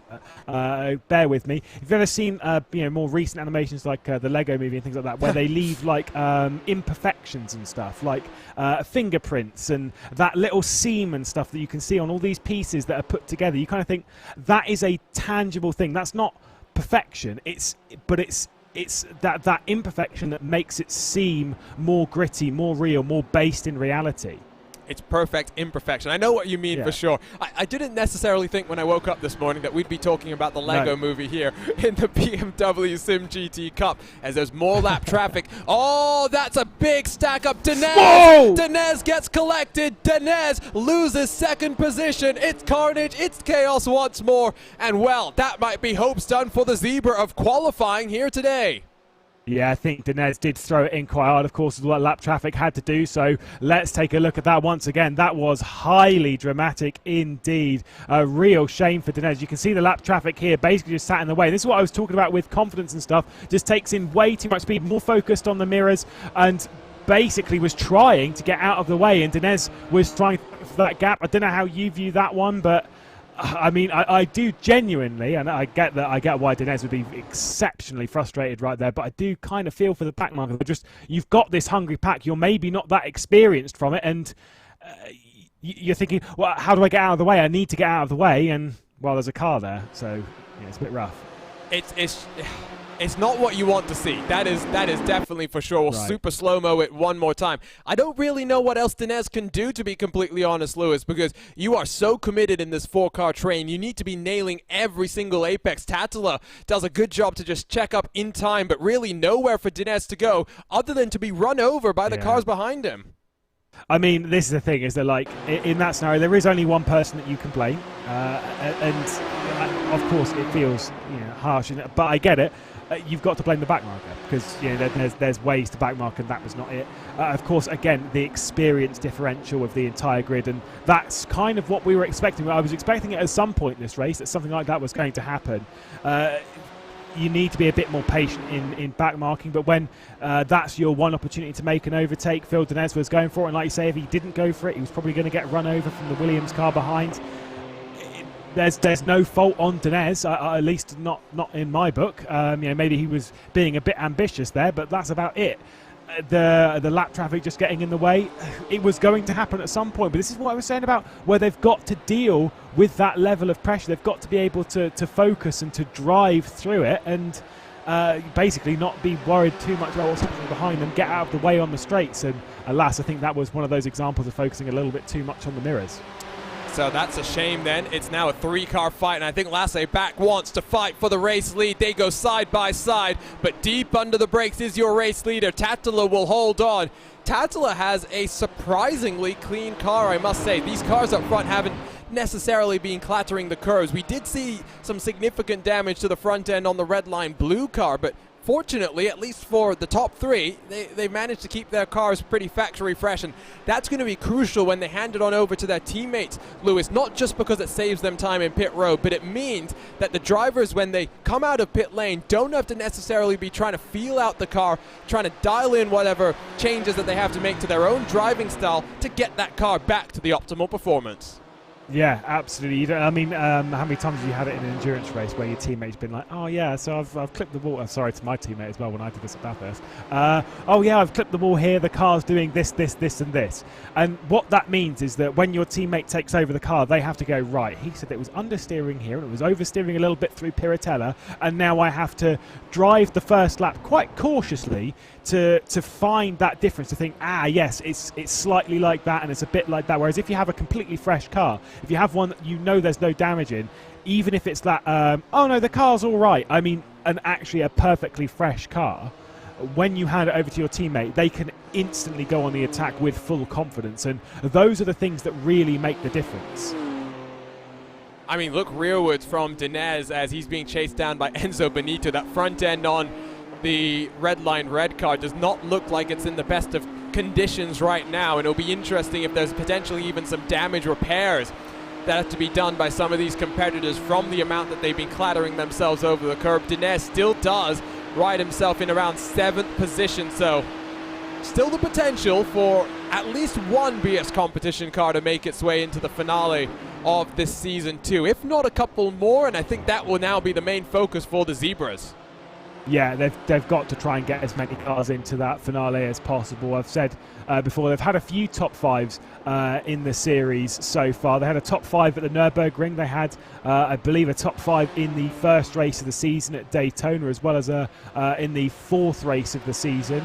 So they've had their bits of being inside the top 5, but it's almost always been 5th spot. So today, realistically speaking, they need to try and make some more ground up, but right now they've got one car inside the top 5. There is potential for more, but I'm not feeling quite as confident. If I'm honest, I think the 91 and the 90 can maybe do it, but they've got to get past PRT Ronin Simsport, who they've not been able to essentially make a dent on all afternoon. And for the record, since I went and used the wonderful Google machine in the last couple of minutes, Peru Racing Team was Rodrigo Fluker in the 2021 season of TCR South America that was going to be competing, and so that's where that affiliation comes from. We've seen Fluker on a number of these BMW SIM GT broadcasts over the course of 2021. Now competes, as I guess, in the real world as well. So much overlap between real world motorsports and this virtual side of things. BMW getting in with the fun. We had so much fun last year with the BMW Sim 120. It has gotten even bigger with $42,000 being handed out in prize money just in these 10 races across the BMW SIM GT Cup. And who knows, Lewis, it was about $25,000 in BMW Sim Live just on the iRacing side of things in December of 2020. We may be looking at upwards of $60,000 in prize money here in BMW virtual competition. Yeah, and you want to be a part of that season finale. With everything that's happened this year, you know that you want to be in that finale at BMW Sim Live. It's just how to get there right now. The best way to get there is to win a race, and that is exactly what Cova are doing. It's what they've been threatening to do for quite a while. It's what we know they can do. We've seen it from them time and time again. We're starting to see Cova get even stronger than they were previously. Of course, they have won, like you said, last season at Road Atlanta. They've won the championship just yesterday with Valtteri Alander in the ISOWC, and plenty of other countless things where they've battled. They've been battling in this car as well, in the VRS SEO Sprint Masters as well. So they're getting a decent amount of experience, and right now they're pulling away from Lasse Backus, Thomas Tattler. Gap is up to about 7/10, but of course the drop down, that long pit straight will help the number 2 and the 48 to reel back in your race leader. Look, I must say that when I drove this car during the Nürburgring 24 hours, we were talking about teammates, making damage and then having to adapt. That was basically the situation I got left in. I was commentating and helping on the broadcast for the first 6 or 12 hours. I only jumped in the nighttime, had to get to grips with whatever damage had been done to the car. But I must say, Lewis, especially at a track like the Nordschleife, where confidence is key. If you don't trust the car, if you don't understand what it's doing, you cannot go fast. It was so much fun. It reminded me of what the Mercedes GT3 car used to feel like back in the day. It's undergone, some changes to make it feel more like it does in the real world. Phil Denez has attested to how that car now is very, very similar to its real world counterpart, but this is just so stable. I think it's going to be a contender in the real world for years to come. It's, the front aside, which is what it is, I think this is an absolutely astonishing car to drive. It really is. It gives you that vibe. It's very, very comfortable. Like you say, it's the thing is, it's predictable, which I think is something that a few cars do miss, is that predictability. Whereas these, every time you drive it, you drive it through a corner, you think, yes, that's doing what I would expect it to do right now, and that gives you the confidence. Unfortunately, I was basically like your teammates. It might actually be the last time I drove this car, which was at the Bathurst 12 hour, and we 0x's, but still, I did tap the wall a couple of times. Did give my teammate a little bit to think about going over the mountain once he got back into the car, poor Dankel, and certainly had to work it out. But like you say, the confidence and stuff, even with those little bits of damage here and there or whatever, the car's maybe understeering or oversteering a bit more here because of that damage, it still has that level of predictability where it's like, I'm still confident in the car regardless. I can still build myself up. It's still competitive almost regardless. It is a proper tank, and I love it for it. I do think it will be a very good car, not just for the pros to be able to, take the maximum performance. I think Tattler went a bit deep into that first chicane, is going to open the door for that gap to close. It's going to be a great car for the amateur drivers to also get to grips with. I mean, in recent memory, it was really, for example, the Audi has been always known as a tough car to drive, not just here on the sim, but in the real world as well. It's where the pros have wanted to be. It's not where the AMs have necessarily wanted to be. By contrast, the Ferrari has been a car that the AMs have been pretty comfortable with, but I think now we've got this new breed of GT3 cars coming as well, a new generation of them, not just in the iRacing service, but a couple of new Evo kits in 2022 will be homologated. It'll be interesting to see just how popular this is for the customers to go and race. I'm very much looking forward to seeing the Turner Motorsports colors here on the M4. I think we're going to see this car for a long time to come. Like you say, it's a car which screams to the amateurs of the motorsport and sim racing world. It's so accessible, and if you were speaking more specifically, there's a bit more lap traffic hops out of the way, that one being the Team SAS racing esports car, I do believe, getting out of the way and allowing them all to pass. A little bit tight there as Williams Esports comes through. Valkyrie's a little bit further off the back end. It's not, in fact, it's the iconic motorsports car rather.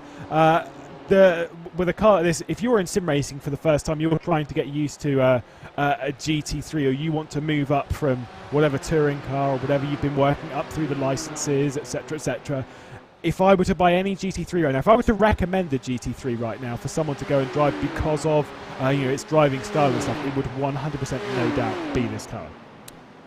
Valkyrie getting a bit checked up through the final couple of corners as a result of that iconic motorsports car. Now about a full second and even further behind Lasse back, so some work to do for Simeon Lynch as we head in towards that pit stop window. 10 minutes to go, and it'll be interesting, Lewis. We haven't really talked about track conditions at this point in time. I was going to say it's relatively cool in terms of air temperature, but look at that track. It is boiling, 47 degrees Celsius. We definitely saw some teams trying some alternate strategies when it came to the tires early in the season, but later last year, later in season 1 I should say, tires were the name of the game, the black gold as the Coanda guys were calling them. We will probably see, I think, drivers coming down and changing tires, since anyway a driver change takes 30 seconds in these cars. Yeah, I don't think there's much advantage in not doing so, especially in these kind of conditions. Like you say, the track there is exceptionally hot, as you would expect in Italy in the middle of summer. I was going to say the middle of August, but we've only just started. We're in the middle of summer. It's going to be hot right here, basically. Slightly northern, basically central Italy. Anyone who says it's in San Marino, it's not. It's about 40 kilometers away from San Marino. It's like I say, a wonderful track, but it does get hot here in the summer, and that whilst in real life sometimes you might be thinking that it's actually not quite as fun, because it's on the verge of it being way too hot, even for the people that love the heat in the sim racing world. I don't know about you, I actually like it when the track gets really, really hot, because it gives that element of unpredictability. Well, as a driver, I disagree. I want to go fast, and therefore that means I need cold track conditions. But as a fan of watching racing, yes, I agree, because especially here when you maybe heat up the tires very slightly, then you get compromised for the next couple of corners, maybe even a lap or so, until those tires come back into their proper operating window. And so it does open the door for some moves to happen. But now it is a 2-car breakaway, 1.5 seconds the gap to Simeon Lynch. That Valkyrie Esports machine has some work to do to try and close back up, but I think lap traffic might be its best bet once more. You can see a bit more traffic up the hill in towards Piratella. I do wonder, Lewis, let's pull up the track map once more and just take a look at how things have shaken up here as they throw themselves through that left-hander and down in towards Acqua Minerale. They've got a couple of cars in front of them. That would be the 33 is the next car in line, the Alpha Esports Junior team. With pit road time being, roughly, let's say about a minute and 10 seconds, give or take, they may find themselves getting into some lap traffic if these leaders decide to come down, the first of the bunch. Yeah, this is the thing, is that, like, when do you come down? If I'm one of the leaders, if I'm looking at this track map, I'm not coming down anytime soon, because yes, they've got the Alpha Esports Junior team ahead, but then if you look at that gap, so we're just coming through Ravazza now. The next bit of lap traffic is all the way down on the exit of Tamburello, so you won't have to worry about that, certainly not for the next few laps, not for the next 10 minutes at least. So for me, I'm running this tank dry. I'm running this as far as I can. Maybe Lasse back and Williams Esports will try something different on the changeover to Josh Thompson and might try and go on the attack in the undercut. But it plays its risk. At this point, once you've cleared this traffic, you're guaranteed clean air for quite a while, right?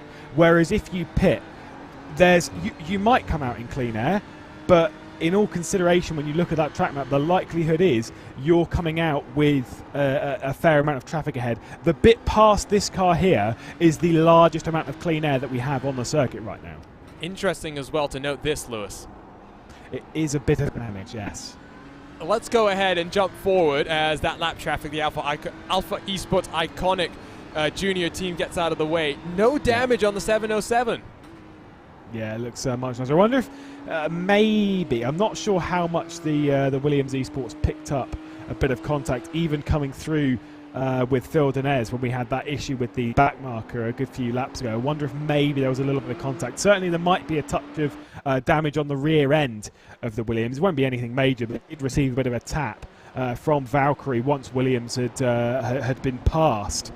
But it looks okay. It might be a bit of a dent in there. It wasn't the largest tap in the world from Valkyrie, but when BS Competition did get through on them, the check up into Villeneuve, there was a brush, a tap between the two. So basically what I'm saying is both sides of this Williams Esports car is probably not feeling so great at the moment, and they're still able to keep up with Cobra, so I guess that's a good sign. It's just what's going to happen when they come into pit lane. Are they going to have to take even a little bit of that damage? Or they, a little bit will repair itself anyway, but still. Rear end looks pretty good, I do think. It's the front that's been a bit crumpled in. That right front wheel well has been looking a little bit worse for wear the last couple of laps. Deep under the brakes, the gap between these two is just tenths of a second now, 2/10. It's barely a car length. Gap back to Simeon Lynch has really opened up. He's now 2.5 seconds adrift from your race leaders. It will be a 2-horse race for that first place and those tickets to BMW Sim Live. But don't forget, there is money paid down to third position as well. $4,200 in total for every single one of these races.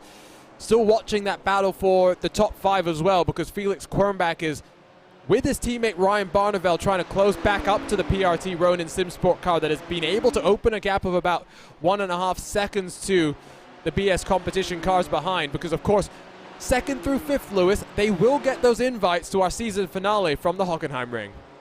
Yeah, they need to get inside that top 5 right now, more so than anything else, to remove the pressure of trying to get in there later in the season. That's what we're trying to do here is, yeah, okay, maybe you're not having the greatest race, but you think of it this way, for some of these teams with the split that we've got at the moment, some of them this may be their only opportunity all season to get a top 5. I don't think that's going to be the case with BS competition, but realistically speaking, this could be their best opportunity anyway. And if you don't take advantage of that opportunity now, when it comes to round 2, oh, we've missed out there because of contact down into turn 1. Round 3, oh, we've hit the wall at the mountain. Round 4, okay, now you need a top 5. Whereas right now, like you say, you're kind of playing with your own cards right now. It's that sort of early in the season, everything's a bit calmer. The later we go, the more pressure is on some, and some people do not perform very well under pressure. Look at this, though. What's happened for the Williams Esports car? Oh, yeah. Losing a lot of time. Yeah, 1.3 seconds back. It was a full second in terms of lap time delta last time around. I'm not sure if we potentially missed something by jumping back there. A reminder as well, you can stay involved with us on social media by using the hashtag BMWSim. BMW Esports, of course, delighted to see their iRacing competition picking up once more in 2021. We will be very, very busy throughout the entirety of August. 3 races to go. BMW Esports as well getting on the drama for the Zebras. And, well, talking of the Zebras, Lewis, this is not what they want to see. I'm sure Team Boss will be watching on in the background and urging on Phil Denez, who has done a mighty impressive job to close that gap back up to his teammates in front. He is now hounding Felix Quirnbach for 6th. Yeah, he's done an exceptional job not only to close it up, but also to pull away massively from Enzo Benito. So that is very, very impressive indeed. And we'll try and get through and maybe go on the attack of PRT Ronin SimSport. Obviously, getting onto the podium, I think is going to be a bit too much of a stretch. Here we go. Here goes a switch between the two teams. Phil Denez should be able to pick this one up on Felix Quirnbach, who's not going to fight him off a Variante Alta. And there is the switch. There's quite a lot of damage. I mean, speaking of damage, of course, it did hit the wall quite hard. But that front end of the 89 is not looking so fresh. So obviously not so great. I'm sure it's going to be understeering a bit more. I almost thought that Quirnbach was going to go into the pit lane. I will say, it did find out what happened to Lasse back. It was cutting at Variante Alta, and it was a slow down penalty. Well, now I think that's opened up the door for a potential breakaway from Tattler, because he might just be out of drafting range. It's 1.6 seconds the gap between the two of them. In fact, the gap between Williams and Valkyrie behind is even smaller, 1.4 coming into the second chicane, while that gap out front continues to build on up. Well, we're as near as makes no difference in this pit window. There isn't a defined pit window, a requirement. It's just the fact they've got to use both drivers.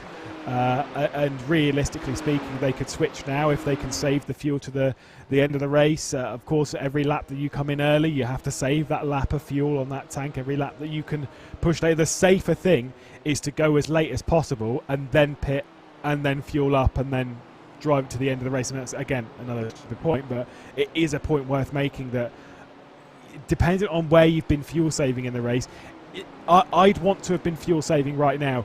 Phil Denez did a lot of fuel saving earlier on. I'd suspect he's going to go a bit further than most drivers in this race. I'm not saying that Nathan Lewis is not quick. I just want to make that clear. But Dinez is clearly a man on the mission, all over the rear end of his teammate in front. The smart thing to do would be to let Dinez run out until that car is completely out of fuel, spluttering down on pit road to take advantage, close the gap to the PRT Ronin car in front, because that might be BS Competition's best bet here, Lewis, of getting 2 cars into the top 5. Yeah, absolutely, because you want your teammate to basically go on the attack, as they'll get dragged down to Tamburello once again. This will be a pass regardless of whether it's let by from Ryan Barneveld or not. Phil Dinez gets to the inside. Ryan Barneveld sees him coming and into the pit lane. Enzo Benito to hand over to Shane van Gisbergen. So big Shane behind the wheel. What can he do? I'm sure this is just going to be a little bit of fun for him now, given the position that they were in. But incredible run in 2021. 6 consecutive victories to start off his V8 Supercars campaign. He then backed that up with 4 victories on the trot. Recently, he'll be going for a 5th one, I'm sure, in the next couple of weeks. And even then, in the midst of a downturn, if you will, in terms of performance, his results aren't that necessarily poor. 2nd, 6th, 7th, 3rd, 2nd, and 13th. He has been incredible in 2021 and now gets onto the sim. And let's see what the charge will be from Van Gisbergen. The charge from Dinez is something that we have really enjoyed watching. And now Nathan Lewis will have to pick up where his teammate has left off. And sometimes I think that pressure is good, Lewis.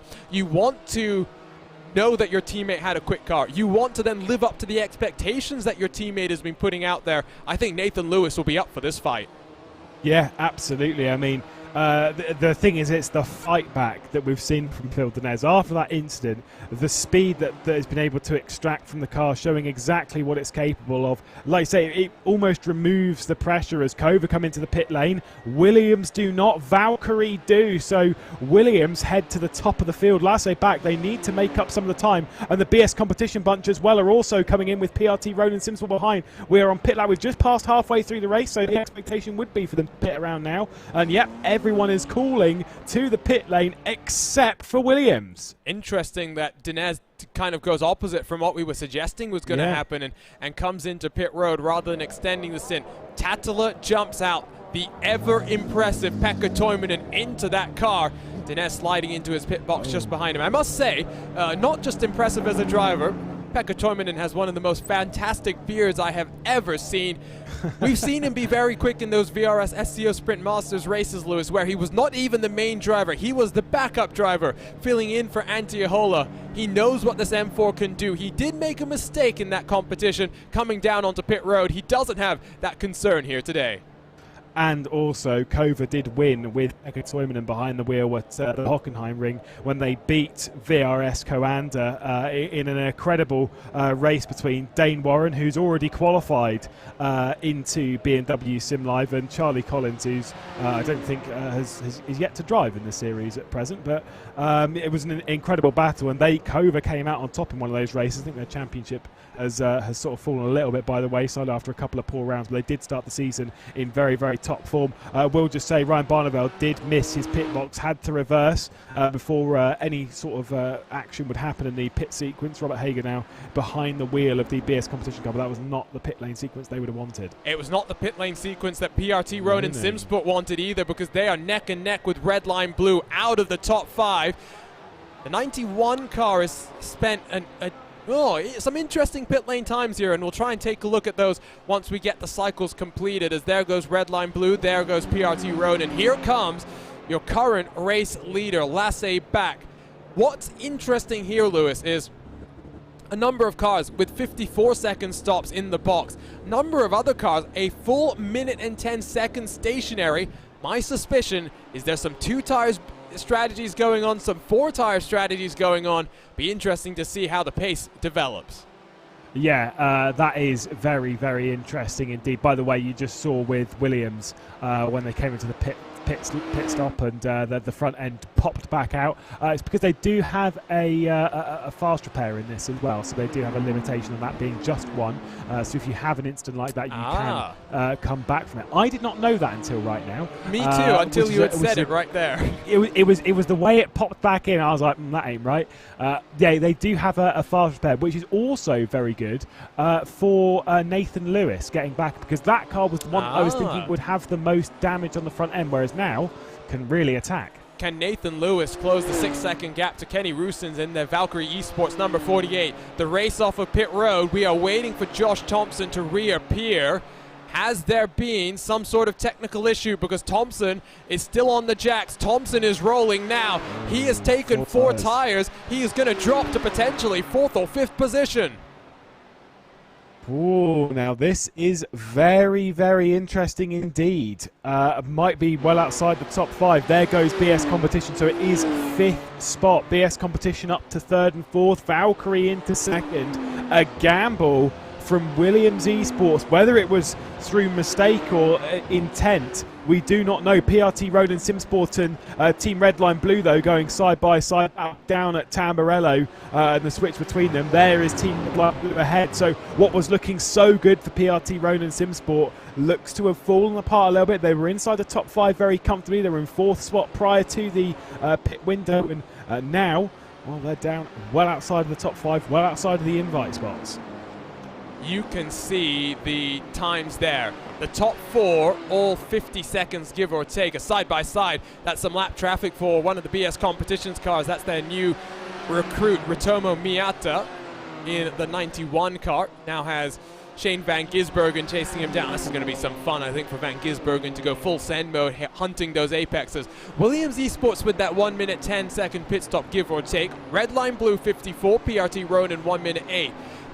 I think we'll see the pace differential more at the end of this race, Lewis, rather than right at the start of the stint, because I think for now, Chris Lullam is going to be able to hold off the advances of that 78 car that's chasing him down. But as we go further into this run, those tires will just be screaming in agony. Yeah, it's one of those things, again, playing the long game. Although that said, as we'll see, if there might be a move here for the 78, the answer to that question is a solid no at present. But when you've when you catch a, the say for example you've got a big gap, you're catching at 1 second, 2 seconds a lap. It sounds incredible. It sounds like the move is guaranteed. You get there, they hold you back for a couple of corners, and suddenly you don't have that speed. You can't get involved. You're actually lowered to their speed, and it's one of those things where you need to make a move ASAP, and that's exactly what is happening for PRT Ronan Simsport. They were very, very close, darting and weaving, trying to get to the inside for Tamburello, but I mean, Lullam's well-versed at racing and knows exactly how to cover up a car behind, but look at this. To the inside, John Vining is trying to make it stick through Villeneuve, but these guys are showing each other so much respect. Over-under from that PRT Ronan car. He will be on the outside coming up the hill. Might be where he wants to be through Piratella, but Lullam runs him wide. Lullam holds on. This is great racing. Remember, this is outside of those positions that get you into our Sim Live, not Sim Live finale, our Season 2 finale when we head to the Hockenheim Ring. They are still duking it out. Chris Lullam is parking that car everywhere that Vining doesn't want it to be.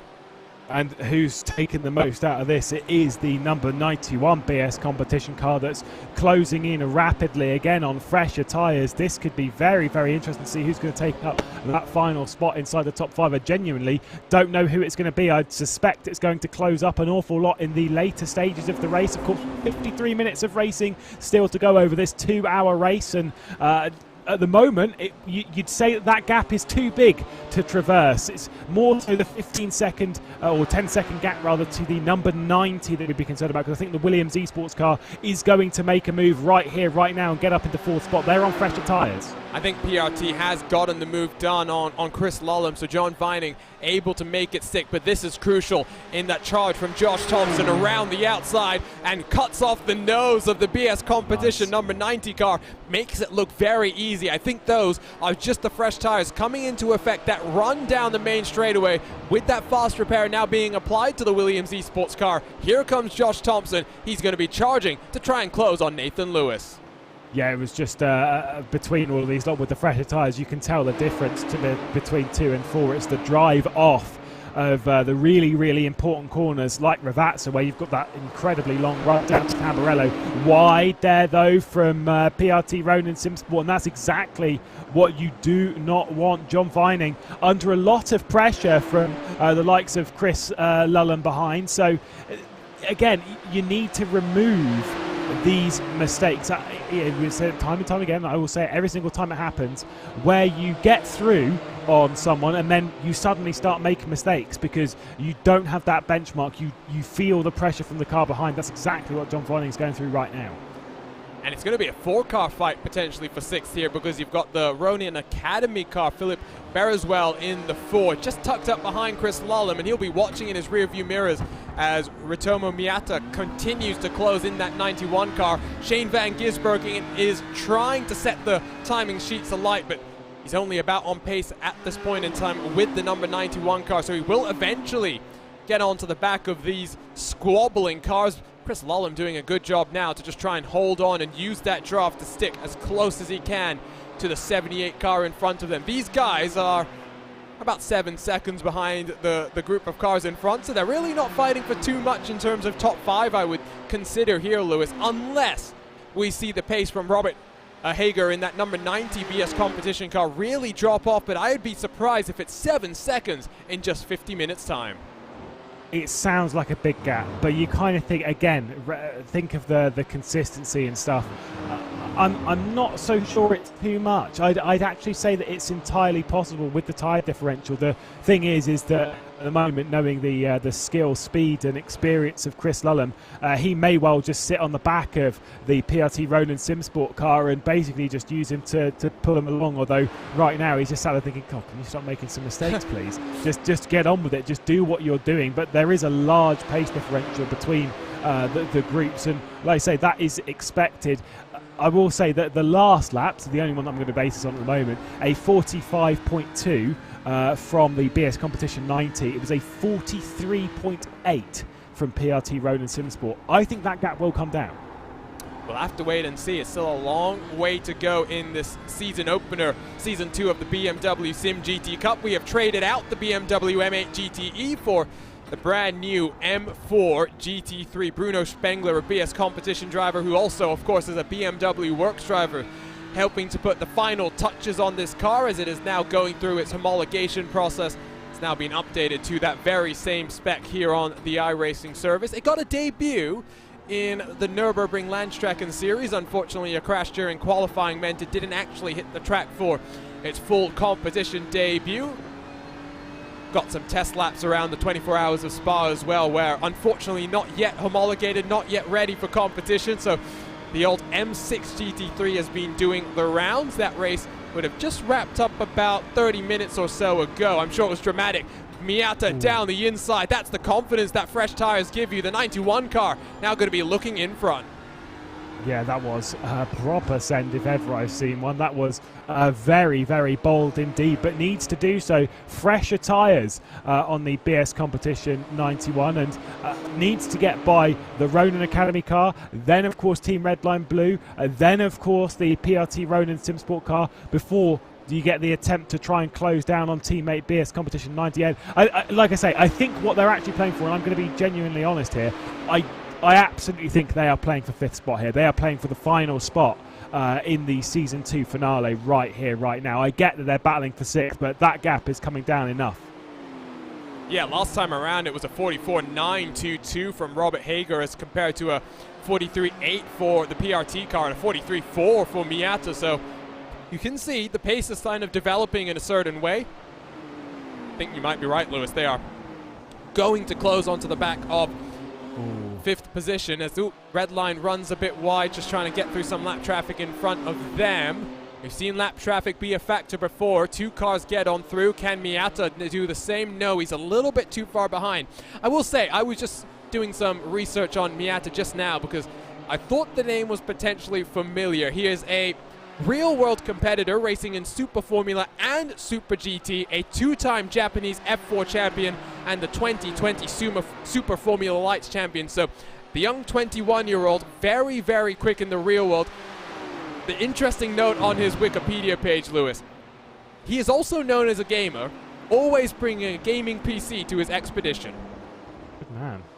Good man. I've seen people bring a PlayStation around to various places and stuff around the world, but not so much heard of PC. Did hear a story? I can't remember what he was going. Oh, it was when Jack Nicholls did the they did that 6 race bit in Formula E last year. And we were racing in this touring car thing called the VMO UK Championship, based on the British Touring Cars Championship. And to take part in one of the races, he took his entire computer, he took his wheel, etc. Things only a Logitech G27, but still, took all of that to Berlin with him, and then got into the hotel room and found that the desk was the wrong size to clamp onto. So then opened up the wardrobe, found a random piece of wood and used that to clamp it onto. Which that is effort to take part in a touring car league, I'll tell you. That is some effort, especially for someone who has some other responsibilities on that trip to take care of. Some other nice details about Miata that I just thought, since it's a kind of lull in the action right now, that we'd point out is his name apparently comes from the Fiat Ritmo, I guess it would have been called. This is a car back in 1978, 1988, so lots of heritage for him in terms of cars, and his family is clearly a fan of automobiles and racing. I must also say, great to see someone who was diagnosed with autism in his early childhood overcoming those things. Aaron Likings, part of our RaceSpotTV team, is another one that's gone through some struggles with autism himself. Now the flagman for the NTT IndyCar Series, and always great to have Aaron on the broadcast, and always great to compare his flagging abilities with our famous Barney the flagman here on the iRacing service. Yeah, it needs to build up that enthusiasm. I don't know if anyone can wave it quite as dramatically as Barney the flagman. Oh no! I mean, it's intense. No, you have not seen Aaron doing some of those during qualifying for the Indy 500. Which, by the way, he was sending some pictures to some of our team. He was just delighted to be up there in the flag stand, watching, so many of the best drivers in the world qualifying at such a historic venue. He put the style points and the style queue up to maximum there, and all sorts of double flags and all sorts of things. I'll send you some clips afterwards. I think Barney has some learning to do from our own Aaron Likens. Yeah, okay. No, I will say this with Barney is that it's a bit less of the elegance or trying to do something impressive. It's more just I'm gonna swing this flag as hard as I can. I mean, he really gets into it. But I've always said this before with being a flagman, being the waivers and whatnot elsewhere in motorsport. You can't get much closer than that, can you? Especially not in oval racing, where there is not really anywhere where you could get that close to the actual racing without just being in it. I've sent you a clip, Lewis. Go and check it out. Just you can see the dramatic flair that Aaron puts in it. It's so cool to be able to see someone that you've commentated with and heard over the years on RaceSpotTV get to be a part of something that he's so passionate about. And like you said, there's no better place to be than sitting up there in the flag stand, watching a 3-wide start, watching the winner come across the line at somewhere like the Brickyard. It is a really awesome experience. 43 minutes to go, just 44 I should say, as we tick over another minute here in our 2-hour sprint to the checkered flag in the BMW SIM GT Cup. We are watching this battle for 6th on back. They are now only about 2.8 seconds behind BS Competition for that final invite to our season finale, and it's looking promising for both PRT Ronin and BS Competition in that 91 car. I would be slightly concerned if I'm Chris Lullum at this point in time now, though, Lewis. Yeah, because obviously, so the way that we're looking at this, of course, is based on the tyre differential, which from the previous stop, for anyone just jumping in, BS Competition, the 90 car that's hanging on to 5th spot, this all-important 5th spot right now to get into the Season 2 finale at the end of the season. Currently, they're on old tyres, or older, I think taking a couple of the stock or whatever. Yeah, they're not in a great spot. PRT Ronin Sim Sport and the BS Competition 91, they are on fresh tyres. They are on the attack. Team Redline Blue in the middle of that, whilst Chris Lullum's doing a fantastic job in keeping it being involved in the mix, just is on the older tyres, is basically on the back foot in this, is waiting for someone to trip up someone else, but has to focus on the car ahead and the car behind, both being on fresher tyres. It's not a great situation. It's not awful, but it's not great either. I think it's going to be, rather than making your own destiny, you need a bit of luck right now. For the race lead, by the way, the gap has come down very slightly. It is now under 3 seconds. Josh Thompson, I think, is going to be struggling to try and close to Nathan Lewis. It's only about 4/10 a lap that he is getting. That gap is still about 5.5 seconds, so Thompson needs to find some luck, needs to find some time. Here's the lap traffic, though. Miata, can he set the move up down into the Villeneuve chicane? That lap traffic moves out of the way. It's not going to be able to happen now for the number 91 car. Opens the gap very slightly between Chris Lullum and the PRT Ronin car in front. Lap traffic is always interesting, as there you can see another car just moving himself out of the way as we come in through Tosa. Miata able to get around the long way around. Now, though, you can see that gap under 2 seconds. Hager is going to have a rear view mirror filled with M4s very shortly. Yeah, it's like I say, for Hager, this is not comfortable right now. You're sat there thinking these guys are coming fast, and there is almost nothing that you could do about it. I'm sure we'll put up a valiant effort, no doubt. With 40 minutes to go, though, you just think that this is an inevitability. But then again, I've seen stranger things happen. Every time you get into these battles, you have to think, do I want my chance to get through into BMW Sim Live? Do I want that chance at the title? The answer to that is obviously going to be yes. So you fight for these positions. We're at the final parts of the race. You fight for them hard, and every lap that goes by, you're always thinking, I can't do this for another lap. And then you do it for another lap, and then you do it for another lap, and another, and another, and another, and you just need to keep that rhythm up. Like I said, the most dangerous point is the first time they get to the rear end. That is when you're at the basically the biggest danger zone. That's when they can car free. If you can hold them back for a couple of laps, then we have status quo. Then we have a bit of equilibrium. Gap now 1 second for that 5th spot. That zebra is hurting, and it is being hunted down by PRT Ronin Simsport. John Vining took a couple of laps to get up to speed, to get around Chris Lullum, but this is where confidence starts to come into play. Once more, the gap to the car in front. The last time around, Lewis, was 1 full second in terms of lap time. A 44.056 for the 78, a 45.019 for Hager. He is really not feeling comfortable with his BS competition car. That's just, like I say, that's just tyre differential. That is just how it is. Although I will say Kova on their tyres, to give a good example, and Valkyrie right now are running 43.7s at the front of the field. Incredibly impressive. And Nathan Lewis also in the 43.7s as well. So those 3 cars on the podium running around very, very consistently. For Williams, Eastwood's Childerlast, it is slightly faster, but only a 43.4. So I don't think Williams will be able to catch up and grab a podium spot, but it might be close coming into the final parts of the race with them in the 89 BS competition car. Here we go then, right on the rear wing as we dive down the hill once more to complete another lap here at Imola. Ravazza is such a fun corner. You have to make sure you don't lock the inside front. That BS competition car parks it slightly on the apex, not trying to defend, just not feeling comfortable. Here comes the run out of turn 18, down across the start-finish line. Draft 4, PRT Ronin Simsport, and fresh tires at their advantage. Which way is the zebra going to go, inside or outside? Which way does he force Ronin Simsport to look? It will be inside for BS competition, the long way around for PRT Ronin Simsport, deep under the brakes, and they get that top 5 spot.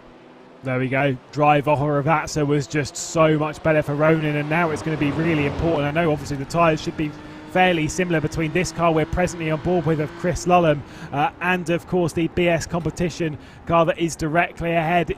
It's now or never, but the Team Redline car has been faster. A bit of a defence, and there goes the dive from Chris Lullum. Wow, that is a proper send. Pulls it up to the apex. They're still side by side. They're going to make contact off the toes, and they're continuing to rub. That is not what they wanted. I would say that was a good send from Lullum. It was aggressive, it was bold, but managed to pull it up to the corner. And I think now some additional damage to the front end of that number 1 for Chris Lullum. He will try and maybe look to the inside, coming down into Aqua Minerale. He is all over the rear end, and this is enabling John Vining to scamper away 1.4 seconds as they climb up the hill in towards Variante Alta. It is now going to take a Herculean effort for Miata, I think, with the fresh rubber to get on past not 1 but 2 cars, and then to try and close the gap. You can see the extent of the damage that Chris Lullum has on the right-hand side. Yeah, it was a fair amount of contact between the two of them. It's just allowed PRT Ronin to pull away, and that is a gap that I'm not so sure will come down on those fresher tyres. So this could be very, very good for the top 5 and could almost secure those spots for the finale already here, because, like I say, the PRT Ronin are just pulling away comfortably, and they will continue to do so. The harder these lot fight, the more it's a problem for the BS competition number 91 behind. Here they go then.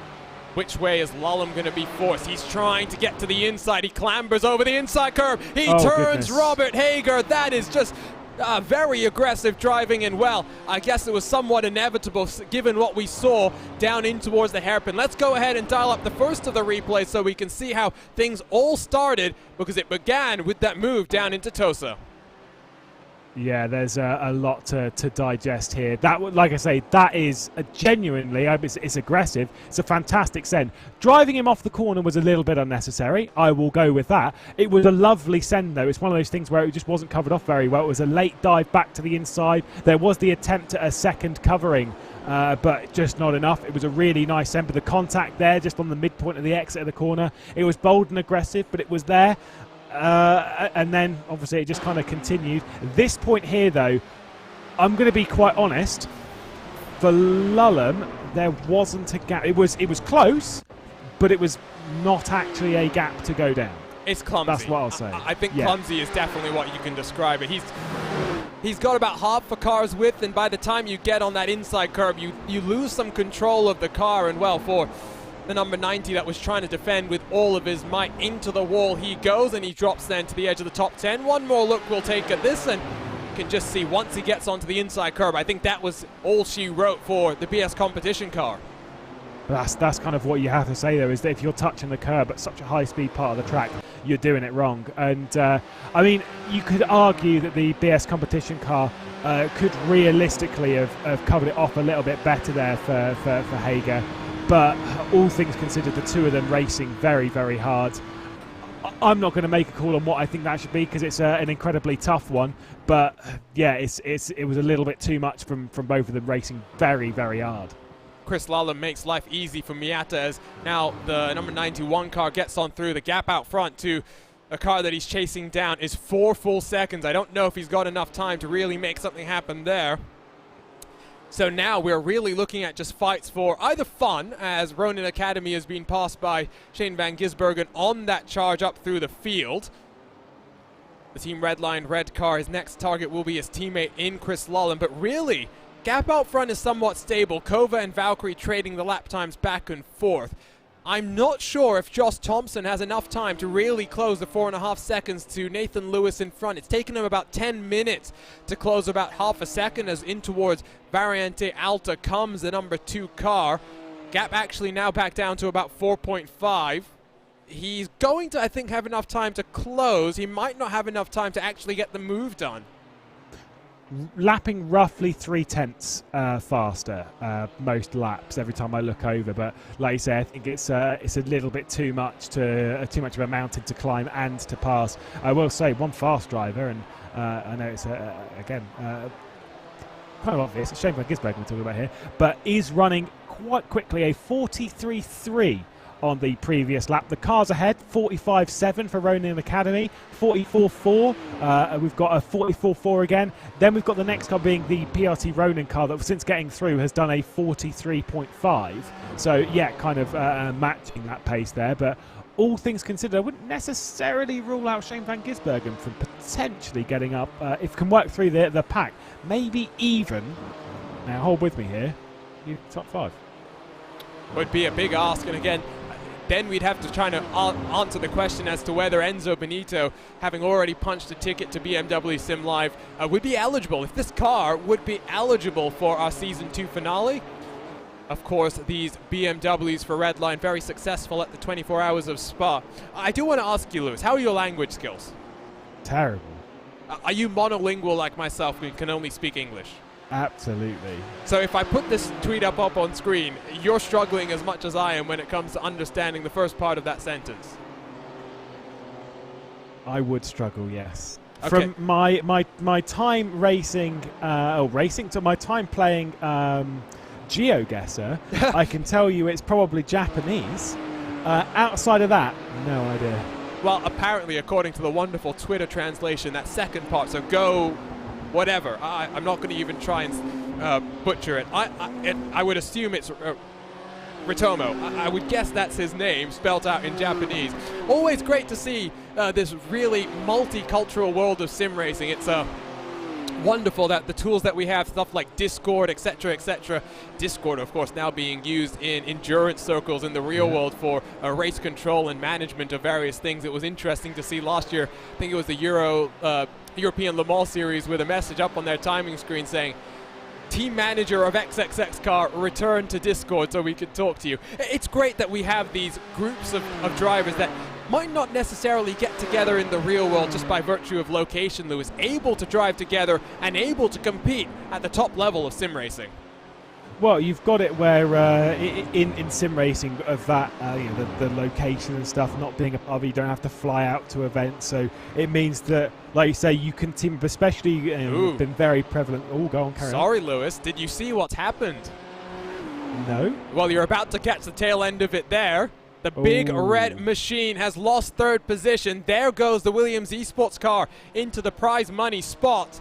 And Nathan Lewis will take one more look at it, maybe grab an aerial look. Oh, just onto the grass. I made that mistake before. He does well to keep that car, I think, avoiding into the gravel trap where he may have lost even more time trying to spin himself around. He was unfortunate that it only did a 180-degree rotation. In that kind of bit, you're wanting it to either just come back around there, but there you go, there's that full rotation, or you want it to go all the way around 360 degrees so you can carry on in a straight line. When it just does that 180 thing, you've got this race car that you're trying to do this really lazy, lethargic turn that just is not great. A shame for that kind of mistake. It is a bit sad, but again, will potentially lock himself into the race for the season 2 finale, although the tyres will be pretty worn from that, and PRT Ronin SimSport will be catching, lapping roughly at the same pace. The laps prior to this was a 43.6, plays a 43.5, so I think it's more of an even battle, but it will give the PRT Ronin SimSport squad a little bit more to fight for, and there we go, a 43.3 on the previous lap from John Vining, so definitely getting a whiff of 4th place. And it's that thing, it's target fixation, right? When you're actually able to see the car in front and visualize the target, it becomes that much more tangible, that much more possible to push yourself forward. I think that's what we're going to see now from John Vining. The other thing is, of course, with that spin that Nathan Lewis had, it's going to take a couple of laps for those tires to really get back down to that proper operating window here on the iRacing service. So it does open the door for PRT. They are too far behind to challenge for 3rd. We might be seeing PRT pushing to try and get past the big red machine. As things stand, Kova looking very comfortable. They are now about 3.5 seconds clear of Valkyrie and Kenny Rusin. Williams Esports about 14 seconds behind your race leader, 11 seconds behind that car in second. I don't think we're going to see too much of a shake-up in those podium positions and the prize money-paying positions when it comes to the actual racing, and we might see a mistake like we saw for Nathan Lewis. Then the rest of those positions that get you to the season 2 finale, they're currently going to BS Competition and PRT Ronin SimSport. I just get the sense right now, Lewis, that Miata is a little bit too far behind and not able to get the pace into his car right now, being chased down by Chris Lullen to close on the 78 car. The top 5 looking like it might be those cars making their way to the top 5 at the end of this race. Well, remember how I said that Vining for PRT Ronin SimSport did a 43.3.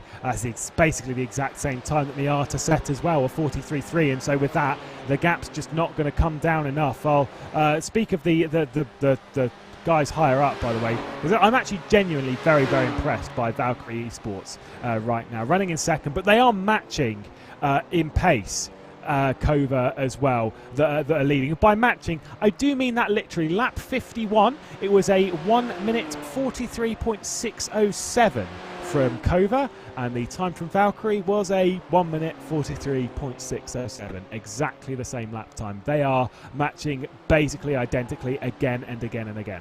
And this is where you know that these are the best in sim racing, because look at that consistency, Lewis. 7s, 8s, 6s, I mean, they're basically within a couple of tenths every single time they go around this track. It's exceptional, really is very, very impressive. And like I say, you're looking at these times. I was going to say, if we see the times from Kova as well, you'll see that exact same level of consistency. Look at that as well. Like they pick up at the same times each lap, which tells you it's probably more of a wind conditions type thing, confidence. But the gap when one car goes a bit faster, then the car behind also finds that same amount of time, and then they lose time at the same point. They are basically doing exactly the same thing right now. It's frustrating as all hell because you're lapping as well as you ever have done, and that 3-second gap has been 3.0 seconds for the last 30 minutes. And you're thinking, I've got everything that I'm doing, it's just absolutely locked on that. Despite you thinking, these are the best laps that I might have done in my sim racing career, and still that gap is absolutely locked. It is frustrating, but again, they've got to be proud of themselves. Meanwhile, here we go with the red line duo. Don't think Lallam is going to fight Shane van Gisbergen too hard here. I think he knows that at the end of the day, let the number 3 car go, and here indeed comes the switch around. Team orders promoting van Gisbergen up to 7th position. He'll now set his target on Miata in front. The gap between the 91 and the 3 up to 2 seconds. As both of these cars will try and challenge for a top 5 spot. In terms, by the way, of the fight between PRT and Nathan Lewis, Lewis has done a good job to rebound after that mistake. Lewis actually faster the last time around than the car behind him. Yeah, again, exceptional recovery. I was more expecting a bit of time loss, scrubbing the tyres quite aggressively, losing some percentage and dropping more into the clutches of the chasing pack, but not what happened. I mean, Nathan Lewis is doing very, very well right now, looking to just try and keep inside the top 5 and try and get that position in the Season 2 finale, and basically just try and tick it off. In a sense, maybe if you were playing the real team card, and I'm not saying this is what should happen, but if you're confident of keeping a car at bay, maybe you could slow the PRT Ronin SimSport car down, let BS Competition 91 get involved in the mix, and no, I don't think that should happen, but it is one of those plausible things that maybe you would see from some teams and not from others. Just to be clear, that's Lewis McLeod suggesting that, not anyone here at RaceSpotTV. I'm not even suggesting it should happen, I'm just suggesting the possibility that something of that might happen at some point elsewhere between some teams. But like I say, for this, that is not a tactic that I think BS Competition would ever do. Certainly not over something like this, because it's a little bit dodgy. It's a bit risky, I'll say as well. It's very risky. You lose potential. you might potentially have both of your cars getting involved in some sort of incident. I don't think that's something that we're going to see. I do think I do think that PRT car will come on strong towards the end of this race. Of course, we've been talking about some hot track conditions. You can see now it's cooled down about a degree. We're not talking about it cooling off much, but when you think about that, Nathan Lewis has 2 tires that has only done about 35 minutes of racing, 2 tires that have done an hour and 35 minutes of racing, versus John Vining, who took 4 fresh tires when he came down onto pit road. It does mean that for Nathan Lewis, you would suspect, Lewis, that he probably took right side tires, given that you spend more time turning left than right at a track like this, but it does mean that he might just be hurting that a little bit more.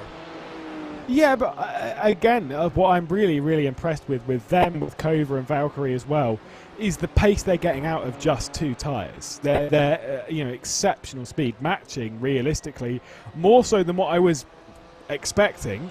Certainly, I was expecting maybe 3, 4, 5 tenths slower than those that take all 4 tyres. Nope. Kova and Valkyrie. And to be fair, Nathan Lewis on a few occasions, running 43.6s at the moment, has been matching those on the 4 tyres. Some of them have dipped into the 43.3s, but it's fairly inconsistent with their drop into that with the 4 tyre runners. And realistically speaking, in that sense, if they're going to make up the time lost in the pit lane from taking the extra tyres, that's not good enough. I see Arturo Melgar jumping into the YouTube chat, just hyping up his teammates Valkyrie Esports. In Valkyrie Esports, I should say. You are giving some praise to Valkyrie, and I think very well earned. But let's focus now on BMW Sim Live, at least for a couple of minutes here, because Season 1 was the Coanda, it was the Red Line Showcase. those two teams locking out 12 tickets to that Sim Live finale. We finally are going to have a third team making their way. If things hold as they are, it will be the Finnish outfit of Kova, Pekka Toiminen and Tuomas Tatila. What do you think their chances hold, Lewis? They have been very strong here today. We don't know what the format is for BMW Sim Live just yet. My suspicion and my hope would be we get involved with all three of the BMW cars that we have here on the iRacing service. Why not mix things up? Get people out in the M8 GTE, get people out in this M4 GT3, and why not, for the hell of it, throw the M4 GT4 in there as well. Challenge the drivers, require them to be adaptable and really test them to the limit, given that it is the biggest event for BMW over the course of 2021. Yeah, they've got to throw some interesting things into the mix there if they want to spice up the competition. But all things considered, to your original question as to can Kova get involved in that fight, I wholeheartedly believe so. For a lot of teams, I'd always say that you'd want not just one car, you'd want a good few cars in that BMW Sim Live, the real finale of 2021 for BMW in sim racing. You need to have a few drivers in there, a few teams to battle it out, to help yourselves. I mean, look at how much it helped having two cars for Coanda in the season 1 finale earlier this year at the Nürburgring. They really worked well with each other. And they have been doing all season. That's kind of what we expect from Coanda. But realistically speaking, Kova, I don't know what it is. They're just, I mean, maybe it's just the Finnish blood and Finnish nature of this team. They don't care who they're fighting with. They don't need a teammate. They don't need nothing. They just do their own thing, and they do it very, very well, regardless as to who they're battling with, whether it is Coanda or Redline or whoever. They always extract the most out of it. And I wouldn't be surprised to see them fighting wholeheartedly with Coanda and with Redline. I mean, to be honest, they've got to. They have to fight them. There's no doubt about it. And I mean, you did mention in those VRS SCO Sprint Masters races, Pekka Toiminen was duking it out with the best that Coanda has to offer, and really proving that not only is he comfortable racing against the might of Coanda, he is comfortable in this M4 GT3 car. So I think expectations will be set high by the Finnish outfit. Of course, not just the sim racing squad. They have a competition in a number of other esports. Sorry, just looking at my timing screen and was trying to figure out, is the gap between PRT Ronin and BS Competition coming down? It is looking like it's about 2.6 seconds. We may have a fight on our hand for that final ticket to our Season 2 finale here today. It's getting closer. I just don't think that there is enough time. We've got 20 minutes. I mean, with the consistency from Miata, it may come down enough. 43.3. Just did a 43.2 on the previous lap of the race to SimSports 43.4.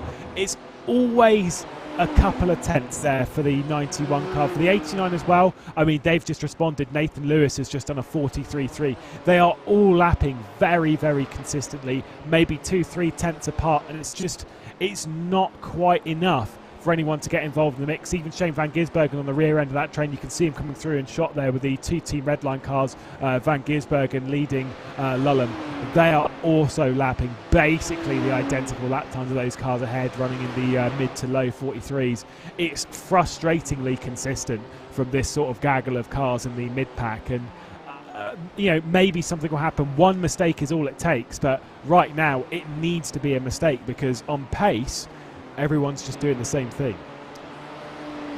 Doesn't look like Vining in the 78 car is closing on Nathan Lewis, so after that mistake he has done a good job to just bounce back and get himself gathered up and get the pace back up to where he would want to be. I mean, ultimately the thing that's going to hurt, I guess, most from that mistake, Lewis, is the fact that he's cost both him and Phil Dinez about $300 in some pocket money to have at the conclusion of this race. And the other thing is that he will know, with 3 more races in this regular part of the BMW Sim GT Cup Season 2, he's only got a couple more opportunities to lock himself into Sim Live rather than going through the lottery that is going to be the race at the Hockenheim Ring. We saw some chaotic racing from the Nürburgring at the conclusion of Season 1. I would not be surprised if we see something similar this time around. Well, you think of that run down into the hairpin around the Parabolica. at the Hockenheim ring, you're going to see some issues into that on lap 1. We always see 2-3 wide, and when the prize is to get through into that finale, that prize that they've been fighting for so hard, they need to get into the top 2 spots in that finale.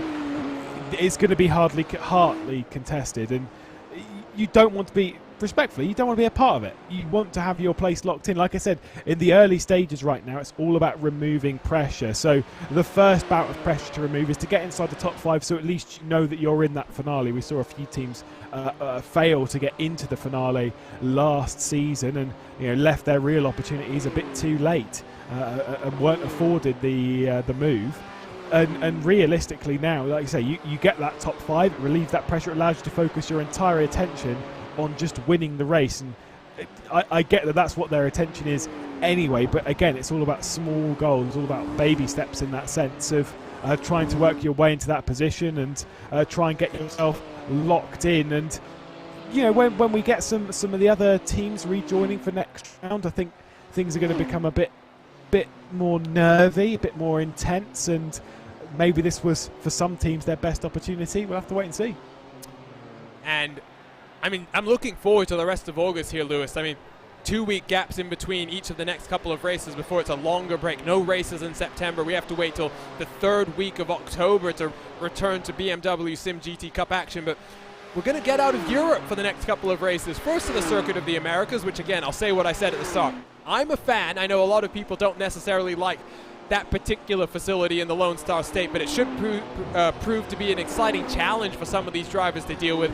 Then we head to the mountain, to the land down under, to Mount Panorama. What fun that is going to be. And really, it's a track where there's only a couple of places to pass because it's single file up and down the mountain. And I'll be honest here, I know a lot of people like Nordschleife a lot, but in my opinion, Bathurst is the greatest racetrack on the entire planet. Sorry. It's a challenge. I mean, same in the same vein of Nordschleife, it's a challenge like no other. You've got all these circuits where you're racing. For example, Imola. I mean, don't get me wrong, it's a great track, but whilst yes, there are corners that are are unique to it, like Acqua Minerale, like even Piratella and stuff, you can see similarity. I mean, it's a racetrack, right? There are parts of it which are the same as on others. It's you've got your runoff, you've got your curb, you've got your AstroTurf, grass, etc. Whereas when you go to somewhere like Nordschleife, where you've got the sheer length of the track, or Bathurst, where you're going over the top of a mountain between walls on what is effectively closed public roads, and firing over at such intense speed, those are the tracks which really do mean something, and that make the difference. But for me, I don't know, it's just Bathurst, mate. It's just such a quality track. Well, the one thing I'd say is I've actually won a Bathurst 12 hours here on the iRacing service. I've still not been able to get to the end of a Nürburgring 24 hours without some sort of damage onto whatever GT3 car I am driving. So I have better luck when it comes to racing around Mount Panorama, but I don't know. There's something about the Nordschleife which is just so special. It is just such a unique challenge. Just like Mount Panorama, yes, but like the one thing that I think people always don't understand about racing at the Nordschleife is you need downforce, yes, but you know what you need more? It's top-end grunt. You need speed, because there's so many long runs where you build up your speed, build up that momentum. You have to make sure you have sufficient downforce to get through the corners, but too much downforce means you're a sitting truck, not just on that main back straight, the Doddinger Hoa, but up the hill in towards Bravery, that long run where you start out of Bergwerk, you climb up, then through that left-hand kink where it's about braking as little as you can, turning in at the right time, slamming yourself back onto the throttle, even coming out of Flugplatz, the long run down into Schroudenkraut and Aurenberg. And I've had some fun side-by-side battles through there at speeds of 250, 260 kilometers an hour. It is fun. Bathurst is a different challenge, and Bathurst by no means is easier. I think they are both different and difficult in their own regards. For example, try driving a V8 supercar around Mount Panorama. It is one of the most difficult things I've done in my life, period. Good fun though. When you get it right, it's good fun. Then you look at the lap times and you realise the likes like Madison Down and that lot are like 3.5, 5, 6, 7, 8, more likely 10 seconds faster than you somehow, and you think, yeah, but my lap was pretty good. They're not. It's hard to wrestle them around. You finished, what position did you finish in the Nordschleife race? I still don't think I have a top 10. Oh, I thought you finished up there in the this year's. No, well, yourself, no? maybe, and I'm just forgetting. What I do have good luck in and good runs in is the shorter, DNLS kind of races that we have. Right. Not the DNLS itself, because that's a specific tournament going on, put on in conjunction with the NLS organizers. But for years, we've had our own VLN, NEC as it's called now, the Nürburgring Endurance Championship. I've had some pretty good runs in Top Split there. It's a lot of fun. 4 hours solo at the Nordschleife. Making sure you get a bathroom break halfway through. It's always crucial to keeping your speeds up so that you're not waiting to get out of the rig at the end of the race and trying to run away from the race itself. But here we go, in towards the final 10 minutes, Lewis, and guess what? That gap for the race lead is coming down bit by bit, but I don't think it's going to be enough. But it is very promising signs for the Valkyrie Esports crew heading in to the rest of Season 2. That's what it is right now, like you say. I mean, I will stand by my point. I don't think that gap's coming down enough for Valkyrie to do anything about Kova right now. But what they are doing is they're putting Kova under pressure. If that gap was building up, if it was going out a couple of tenths here, a tenth there, it allows Kova to relax. It allows them to just basically cruise. When that gap's coming down consistently with a tenth here, a tenth there, a tenth here, a tenth there, you feel that. You think, I can't make a mistake right now. I clipped the grass wrong. I clipped the curb wrong.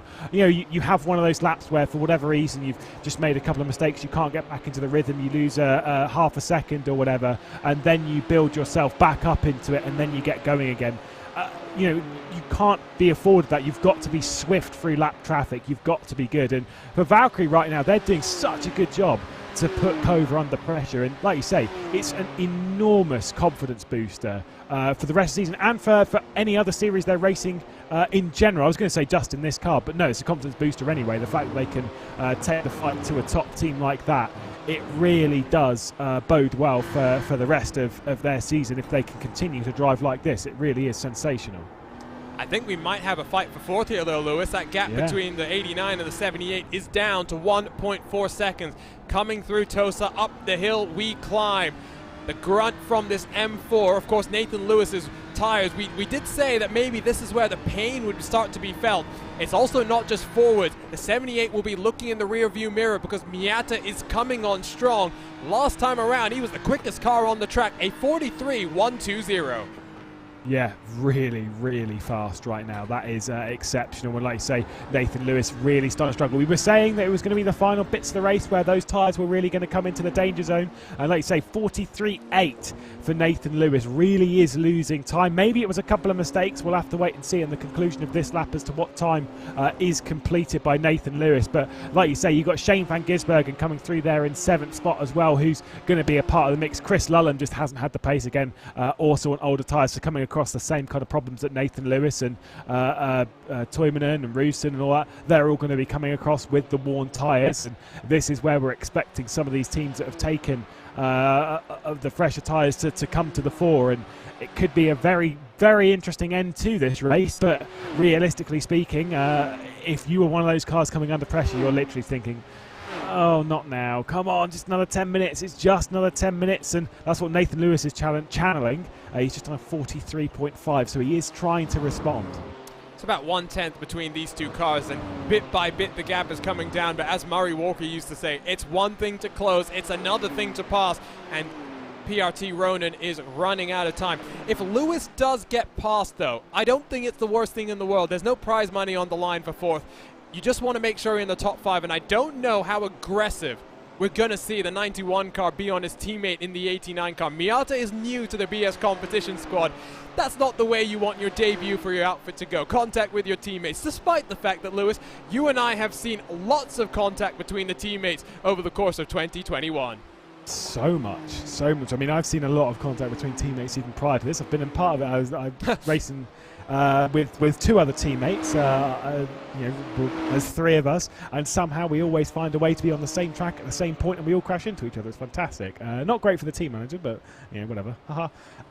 Who cares about the team manager? Exactly. He's clearly not driving anyway, is he? Thank you. But for this, we've seen it a lot, and I wouldn't be surprised if we saw it again. But if you're being smart right now for Nathan Lewis, if that Ronan, the PRT Ronan Simsport car gets to you, don't fight it. There's no point. All the fighting is going to do is going to lose you time. If you allow that move to happen, if you allow the overtake, like you say, you're still locked into the Season 2 finale. In a sense, nothing has changed. You're just finishing 5th rather than 4th. But you know, like all things considered, when it comes to the important stuff, nothing's that different realistically. So I wouldn't be fighting. Lap traffic getting out of the way on the main straightaway, and of course lap traffic was really a big talking point because that 89 car, Lewis, I genuinely think they would be challenging for the race lead right now, if not for the incident that we saw Phil Denez have coming through Variante Alta. And really, they got quite lucky, I think, that we have a fast repair for today's race, because there was significant damage to the big red machine. They were able to get it fixed, and that enabled Nathan Lewis to just reset his mind, not focus on the damage that Denez had to deal with by himself, but Denez was muscling that car around. Yeah, he did, like I say, did very well to try and recover anything, did Phil Denez, but obviously the car was pretty substantially damaged on the front end. But that was it. You know, the lap traffic, it happened so fast. We had this four-way fight that was really quite incredible to watch, and then all of a sudden, basically the flick of a light switch, it was gone for BS Competition. They've done very, very well to recover into the top 5, which is where they really just need to hold on to, and that in itself will seem like a win. It's a shame they're not walking away with any prize money, but realistically speaking, this genuinely is a bit of a win for them. I think they do.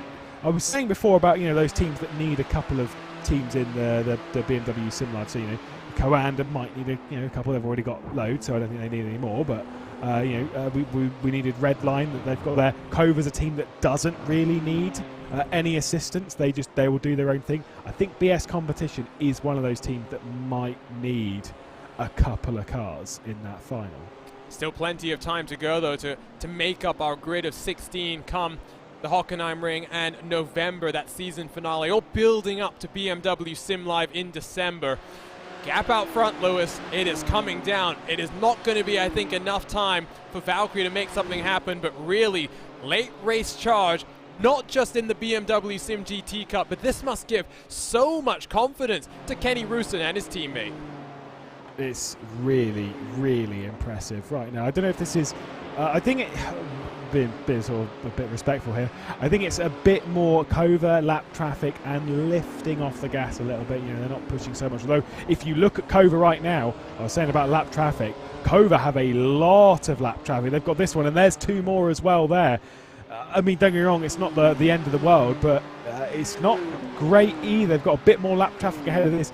These are the nervy moments, especially considering what's happened. If Valkyrie are going to get involved with the win this race, it's going to have to come through drama in lap traffic. It's all about timing. The lap traffic right now is Valkyrie is going to get on past. I believe that's the iconic motorsports car. That's fighting in front. That is the 76 of Volante Racing with some lap traffic of its own. Don't think that's necessarily a side-by-side battle for position, but Pekka Toivonen, one of the greatest beers in all of sim racing, will be hoping to try and get some clean air in front of him for the closing 5 minutes of the action. Bottom right portion of your screen, you can see where the rest of the field is. Here comes the 89 car, followed in close pursuit by the 78. Gap is down to 1.2 seconds. There is a chance that we'll see a swap around here. But like you said, Nathan Lewis might just need to think about the bigger picture and let through that PRT Ronin Sim Sport car. Yeah, like I say, you've got to play big picture right now. You've got to play the game that you've got, and right now the big picture would be if that car gets to you, don't take any risk. Although, again, not too much longer. The easiest way to avoid any sort of risk is by just not making mistakes, is just doing the laps that you're currently doing, because it is enough. If you're lapping at that speed, it's just enough to keep the cars chasing at bay. Once again, we're now to 2.1 seconds for the race lead. Valkyrie Esports are trying to charge lap traffic, just costing Kova a little bit, but nothing too major. I don't think it's going to cost Valkyrie anywhere near the same amount. As you can see, coming off of Variante Alta, they are going to try and charge and get through. You'd ideally want that car to be lifting off right now. This is going to cost them. This is going to cost them a fair amount of time, I think. I think that will deep into the corner is that 10 car. Just checking them up even more. That's MRT Motorsports Blue And now that gap has ballooned back up to 2.7 seconds. All the hard work that Kenny Roosten has done comes unstuck. As, oh no, there's been a big issue for the BS competition car. Robert Hager back down onto pit road. Let's go ahead and dial up the RaceSpotTV replay machine. Of course, not the first big issue. Oh, well, yeah. That's not looking healthy, that's for sure. Yeah, what have they hit? Yeah, I was going to say this has got to be potentially from Variante Alta or something. It's got to be a little while ago, because that is big drifty. He's been drifting for a while. I think that's... Yeah, right. Let's see if we can figure this out. Oh, there we go. Oh. There we go. He almost... and he decided to keep going. Almost hits the attenuator. I must say, he survived for a full lap like that, so pretty good car control, but that's rallycross action. That's not BMW SIM GT Cup action. Hager maybe needs to take a look at the World Championship qualifiers for IRX that are ongoing. Disappointing day for the 90, I'm sure, especially after that contact with Chris Lollam. 2 minutes left on the clock. Up the hill, here comes Pekka Toivonen, so it will be the final lap this time around. I don't know if PRT Ronin Simsport is close enough to make something happen with a lap and a half to go for them. Yeah, I think it's a little bit too much of a tall order. Like I say, the BS Competition 89 car has just been trying to keep themselves and has been doing the laps they just need to do to keep them at bay. And like I say, it's exactly what they would want right now. I mean, I say exactly what they want. They'd want a little bit more. They'd want 3 cars inside the top 5 in an ideal world, but and be winning the race. But right now, with the cards they have, they've just tried to ascertain from the situation what they can get. And right now, it's just do the laps that you're doing, continue on your current path, and the car behind won't be able to make a move. Don't deviate from your line. Don't do anything. Do you know what? Turn off the mirror. Don't look at it. Just keep your eyes focused on the road ahead and drive. Probably a smart idea. As through the first chicane, your race leader comes for the final time. 60 seconds left on the clock.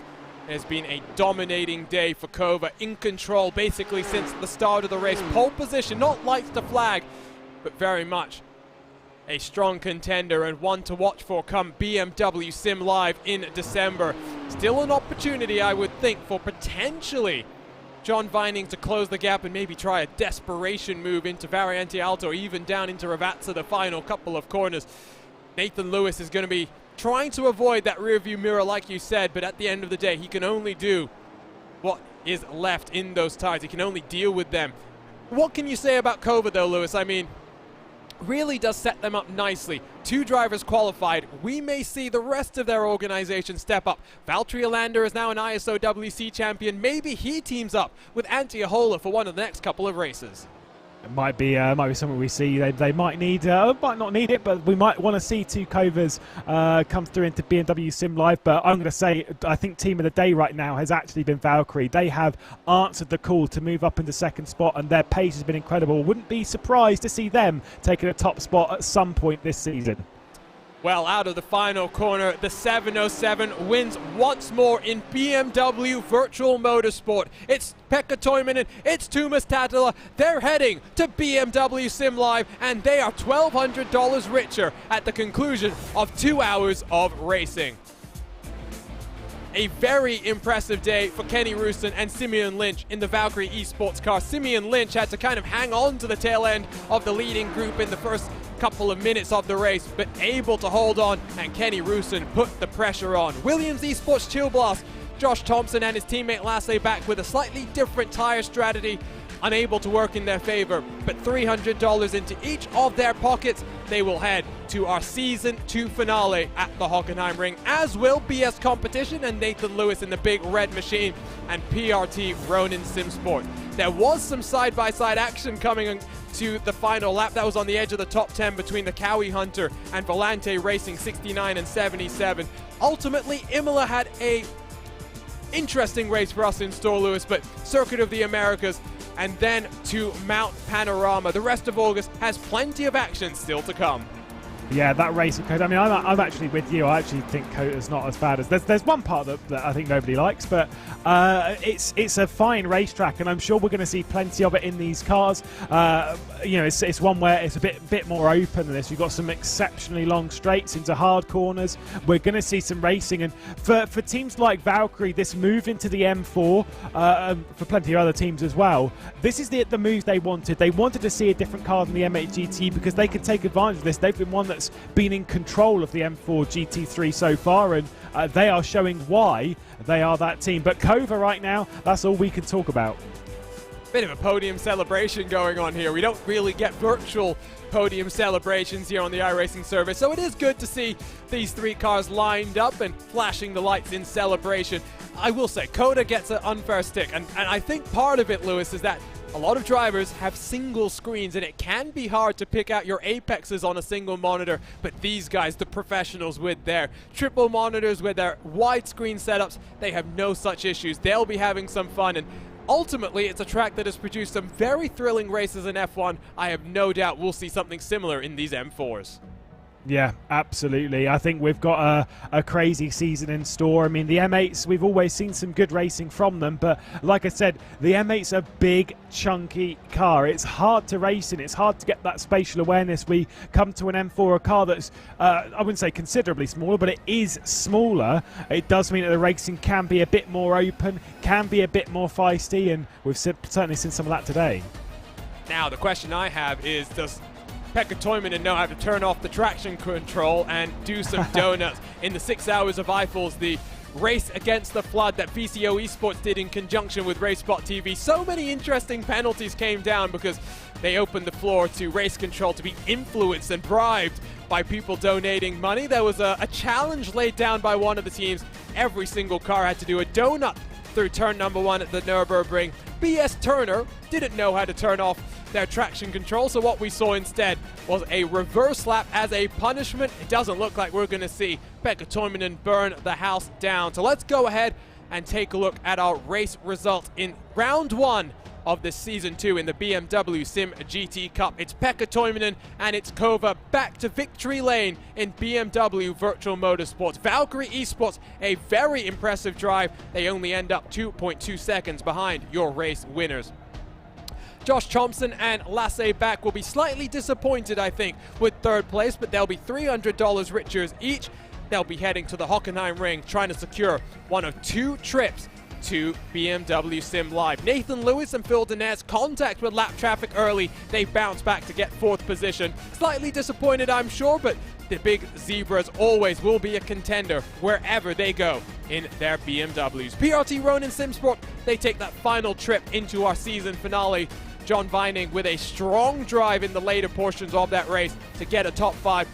BS Competition's debutant Ritomo Miata completes the top 6 with Shane Van Gisbergen charging through the field to finish in 7th. Chris Lullum, bit of a disappointing day I'm sure for him, especially with contact made in that second portion of the race with the BS Competition team. He comes in 8th with Ronin Academy 9th. Byron Phillips rounds out the top 10 finishers. Matthias Burke for Volante Racing Blue is in 11th with his teammate Justin Rem just behind him down the road. Derek Lee for Z Challenge Kalioth Racing Hong Kong, the only car 1 lap down with Ryan Barneveld and Robert Hager in that 90 car. 2 laps down with Team SAS Racing Esports Tandberg Radio Fabric and Alpha Esports Junior, all 2 laps down. Some wonderful names from some of our teams here today. Devereaux Racing, 3 laps down with Iconic Motorsports having a bit of a tough day. They finished 6 laps off the race leaders with MRT Motorsports Blue, I believe a disqualification for them in 20th position. Matthews Logistics in 21st, middle of the pack racing 22nd, Koala TY Control Racing yellow, and K624 did not take to the start of the race.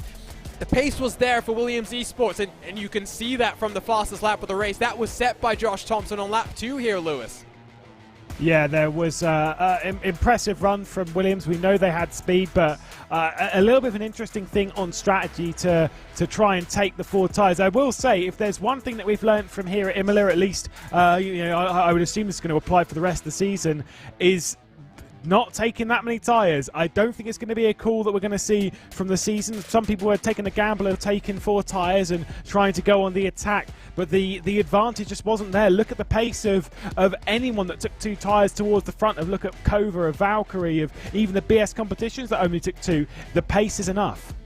Let's dial up our race winners. It is Pekka Toivonen, it is Tuomas Tatila, and let's start with you, Tuomas. Not your first win in BMW virtual competition. You must be thrilled to be heading back to BMW Sim Live. Yeah, it's a great feeling. Hopefully this time it's actually a LAN event and not online. Yeah, really happy with this. We practice a lot and it paid off. There was some drama with lap traffic that took out one of your competitors from that battle for the race lead. Tuomas, just talk to us about that moment down into Variante Alta. You did the right thing, you checked up just in time, but I'm sure you were pretty scared for a moment there. Yeah, for sure. It wasn't the only time that we got lapped cars in the chicane. And of course they make some mistakes. So yeah, just took the outside line. Hoped it would be clear, and somehow there was contact with the other car. But yeah, scary moments, and not the only one.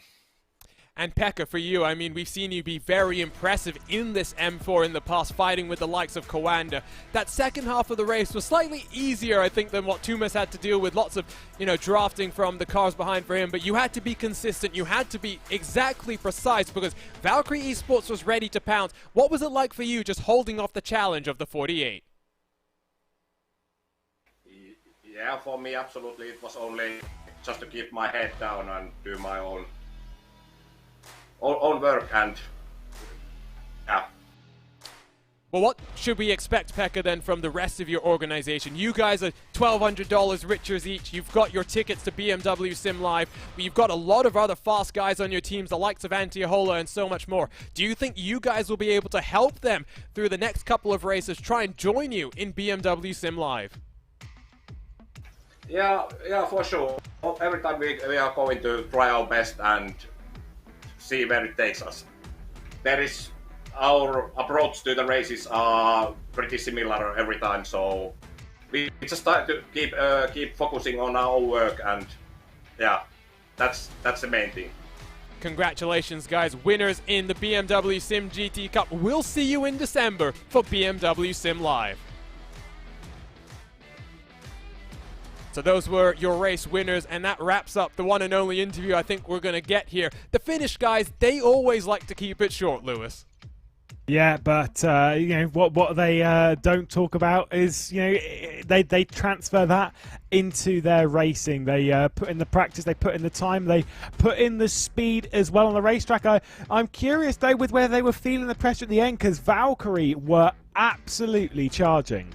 They really were, and like you said, I think it's good signs for the Valkyrie team, not just in BMW Sim GT Cup competition, but for the rest of 2021 in building confidence, in building their organization up. They're relatively new when it comes to esports competition and the iRacing service. Their drivers are not new, though. We know the likes of Kenny Rusin and Simeon Lich. They've got a lot of other strong drivers. I would not be surprised to see them at BMW Sim Live. This is what I'm saying. I genuinely think that is a team, especially what we've seen today, especially with their experience in the car. I can absolutely see them taking a victory at some point in the season and getting their position locked into Sim Live.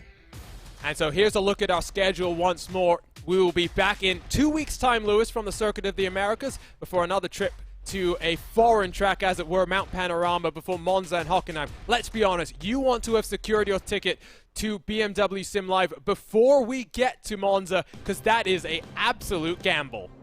Yeah, at least you want to be locked into the final. That is what you want. You want to be into the season finale by that point, because if you get to that point of the season, that's where the pressure's really, really on. And let's be honest, Monza's one of those tracks, especially with a big gap between previous rounds. You're going into that with a bit less experience because you've not had anything recently in this car, or at least potentially not by that point.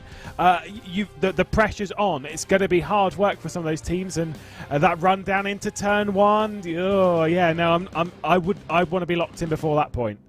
It is time to say goodbye here live on RaceSpotTV and BMW social media. Thank you for tuning in to the season opener of the BMW SIM GT Cup in the second half of 2021. It is Kova who are back in the shout for BMW Sim Live Honors.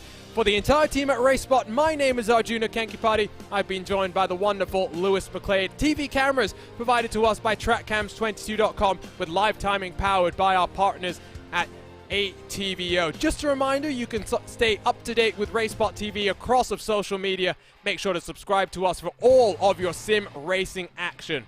We will be back in 2 weeks' time from the Circuit of the Americas, but for now, so long and goodbye.